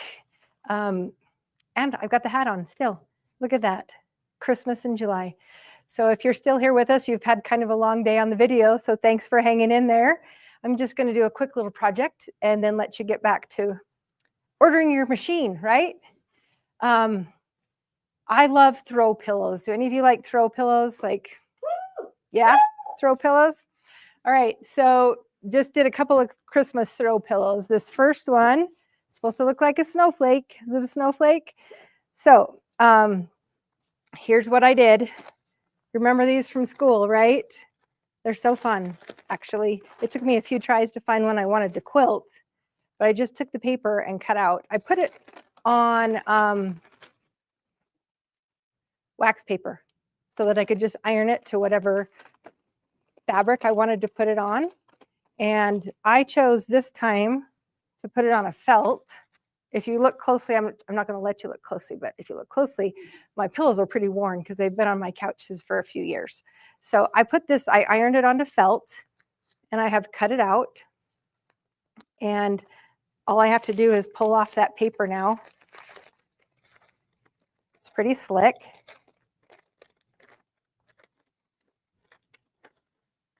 All right. And I'm going to show you two pillows before we kind of get stitching on it. And this is the second one. This is just kind of a poinsettia. And I just cut out individual leaves. With this one, I did the poinsettia leaves out of wool. On my old pillow, I think I did them out of batting. Oh, the one I'm holding in my hand. It's like I've got my glasses on, I can't find. So this one, I did these petals on the first poinsettia out of, and I used to have a bright, shiny button here in the middle. That got lost along my couch at some point, so I put this cream colored ribbon on. But this is out of felt or batting. I can't really tell on this one, but it did get a little bit lumpy. So it's time to make new pillows anyway. So I've cut these new petals out of wool, and we're going to try making one out of wool. How about that? Right? So you could use some like spray adhesive to put this on here. Now I'm putting on a pillow that's like 17 by 17. I'll just give you a little FYI. If your pillow cover is like less than 18 inches, you're going to go down 1 inch for your pillow insert. So I would get a 16 by 16 pillow insert to go in this pillow. If it's 18 inches or bigger, you're going to probably want to add 2 inches. So if I was doing an 18-inch pillow cover, I'm going to fill it with a 20-inch insert because that makes it so nice and fluffy and sits on your couch really nice. If you're like me, your husband loves all those pillows, but I like them. So there we go. All right, so I have the glide foot in place. And because it's a felt, it actually sticks pretty well to my project. And I beforehand took this red fabric and I stitched straight lines with my channel locks. So I might show you in just a minute how to use channel locks if you haven't ever used them before. They're awesome. Once again, I love the glide foot and I love that it's clear because I can see through it. I have the ruler base in place because I'm going to rest my hand on this to kind of help me guide it around. And I'm going to go for a little bit more of speed than accuracy. So there's no judging, right? This is just fun. What? Judgment-free zone. Oh, judgment-free zone. I love that. Okay. And I'm just, first of all, I'm going around the outside of this applique. I don't know how much quilting you want to watch, so. I love it. Okay, Brianne says keep stitching, so I'm going to keep stitching because she's the boss. Oh, I got to advance. I might stop right there.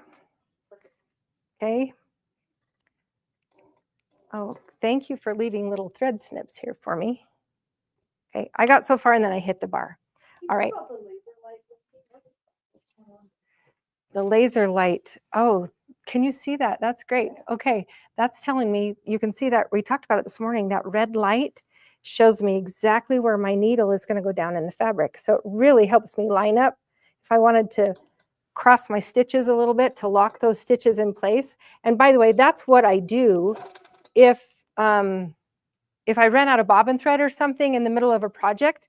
I'm just going to cross my stitches by 4 or 5 stitches and then just keep stitching. And it does lock those stitches in place. I'm also not a thread barrier. I'm really confident that these stitches will lock the thread in place. Okay, well, that's probably enough around the outside. And then I'm just going to hold up my old pillow. I'll let you zoom in on that, Lily. Can you see the stitching on the pillow? You can't even see all the fluff. That's good. So this, because of the way I cut out, I left a lot of room to quilt. I left all that space on purpose because I wanted to have some place to play and add some fun quilting. So at this point, I'm not going to quilt the whole pillow for you. I just want to tell you how I do it and tell you that you can add some fun quilting, free motion. You could even do some pro stitcher in here if you wanted to, but I just like to do free motion. So that's pillow number 1. And if you can see behind it, I added straight lines, which doesn't really show up, but if you look at the one we worked on down here, you can see that I've added straight line quilting to the background. There's a Okay, so there's a question, did I stabilize the snowflake? I did not. It's just felt that I just completely cut. I just ironed this. I knew I was going to forget the wax paper. I ironed this wax paper just right to the felt and cut it, and it cuts out beautifully. So you've got some good set of scissors. It's as fun as cutting out those old paper snowflakes, okay? I did cut the snowflake before I ironed it onto my felt so that I made sure I liked the design. So I wasn't brave enough to just iron on a piece of paper and start cutting. I cut the paper out first. Okay, does that make sense? Yes. To answer the question? Okay, all right, so how about we go to the poinsettia? Should we do that? Because it's really quick and easy and fun. I gotta cut the thread back here.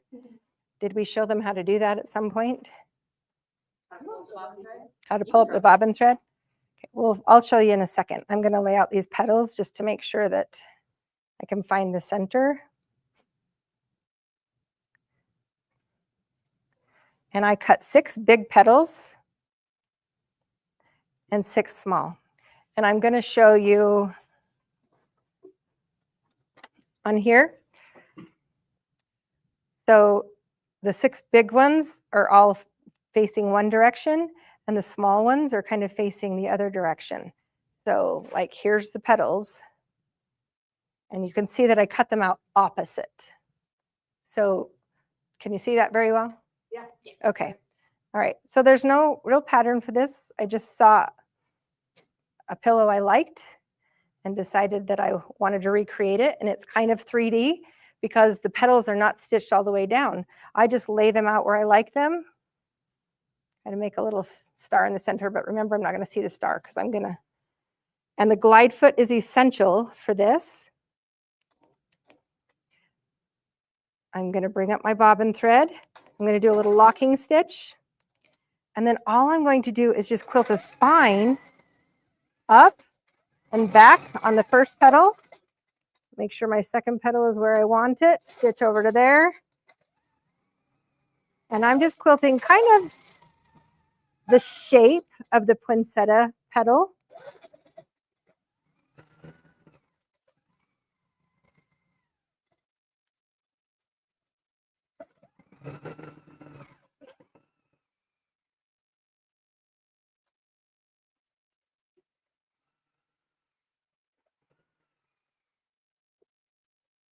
Okay.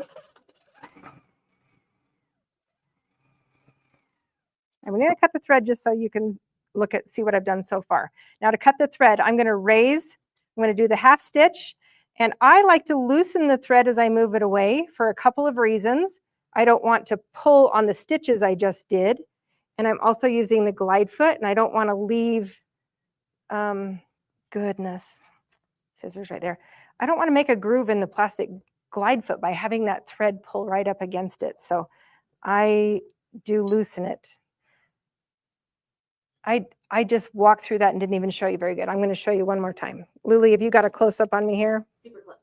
Okay, so I'm stitching, stopping. I'm going to raise the needle, loosen my thread right here.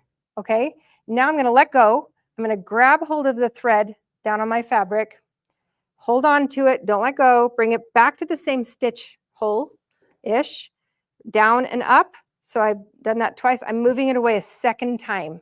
And it's going to be hard for you to see because it's white thread. Oh, there it is. You can see it. So I've got my top thread, and then right here, I've got a loop of the bobbin thread. And I could just cut that right down to my fabric. So I cut a top thread and I cut a loop of bobbin thread.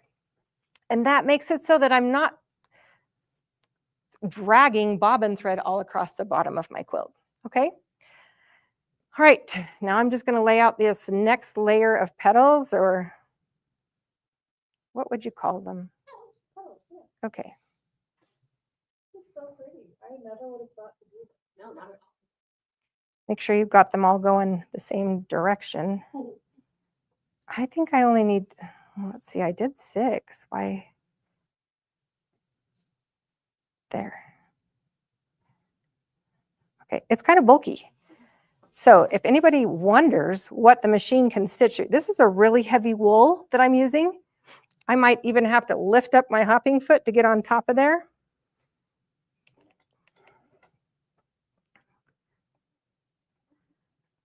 Yeah.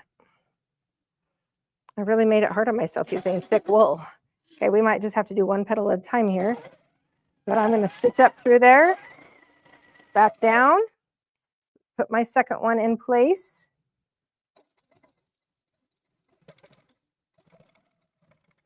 Oh, it's loving that. Okay, I'm getting kind of small stitches. It's all right. I'm going to lift up the hopping foot and put that under it.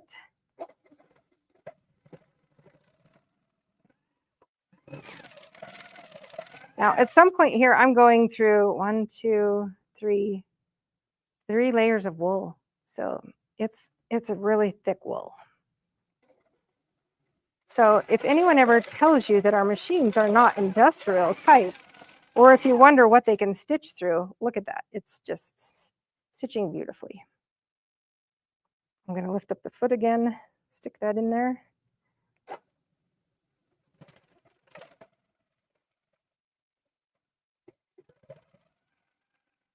Okay, last one.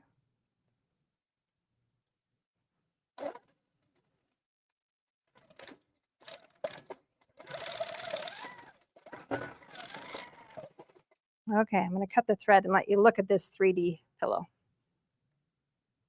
I might just cut it on the top and on the bottom. So I have to bring it back across there. Did I bring my buttons in? Okay, I didn't bring my buttons, but just picture a cute little button right there in the middle. Look at those cute scissor buttons. If you put and this was fun because I do have a collection of like grandma's old buttons. And so I was able to go through and find a cute gold one for my last pillow. But anyway, I'm standing behind the Pro Stitcher. Here I am.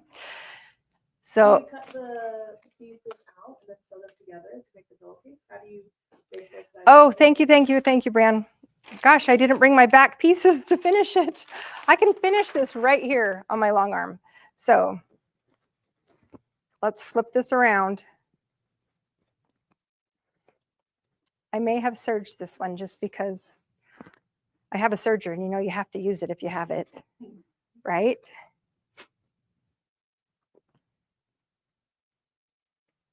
Okay, so I could put these backing to my pillow. I just make the envelope. This is called the envelope pillow.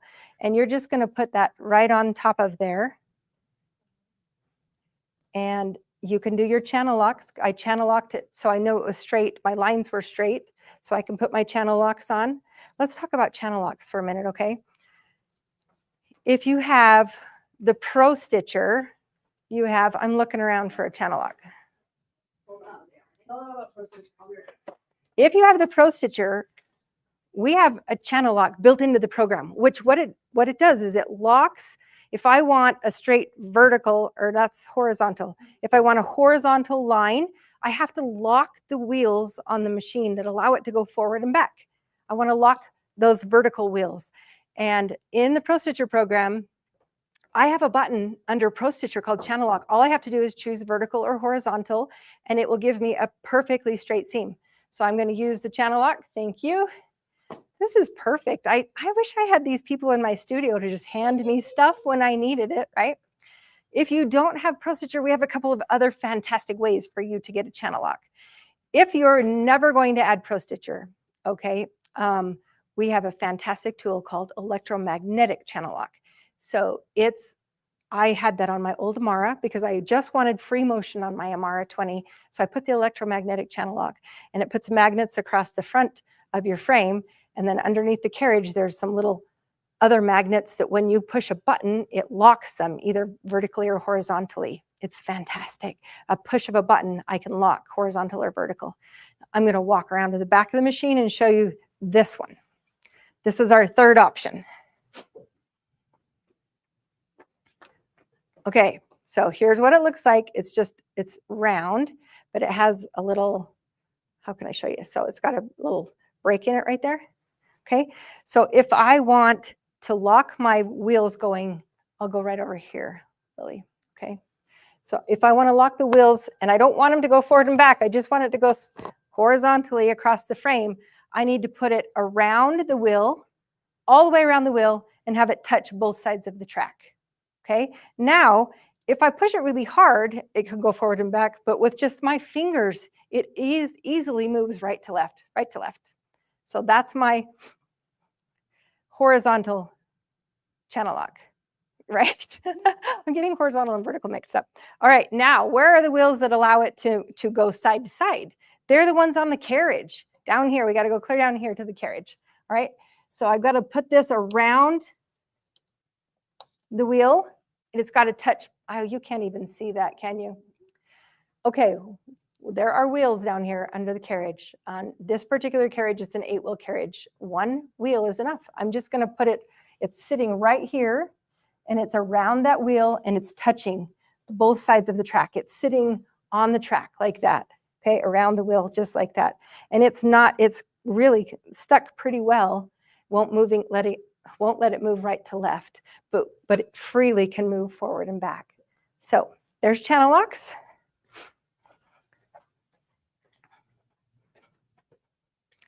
When do I use channel locks? I use channel locks pretty much on every quilt. I did the straight lines on the backdrop of the pillow with the channel lock on the computer, but I could have easily done it with these little channel locks. Yeah, that. So there's our pillows for Christmas.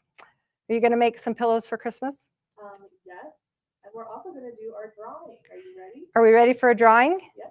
I didn't keep you till 4 o'clock. Are you okay with that? That's okay. I could quilt this whole snowflake for you, but I think you would fall asleep. Oh, our winner is Peggy Nix. She's going to email Spotlight. Peggy, we need you to email spotlight@handyquilter.com with your email address, contact information, so they can get that prize to you. What'd she win? She won a $50 gift card. Oh, $50 gift card. You could get yourself some channel locks. You could get yourself needles. Oh, batting scissors, all kinds of favorites. So, yeah. Okay, so tomorrow, 10 a.m. Mountain Time, we're going to have a couple more fun Christmas projects for you. And we're going to talk about the Pro Stitcher. We didn't talk about Pro Stitcher this morning. You're going to love the Pro Stitcher. I told you, I think this morning, that I had a hard time adding it because I love free motion so much. I just wasn't sure that computer quilting was for me. And now I get so excited when I can finish a whole quilt, like in a couple of hours. I forgot you could do that.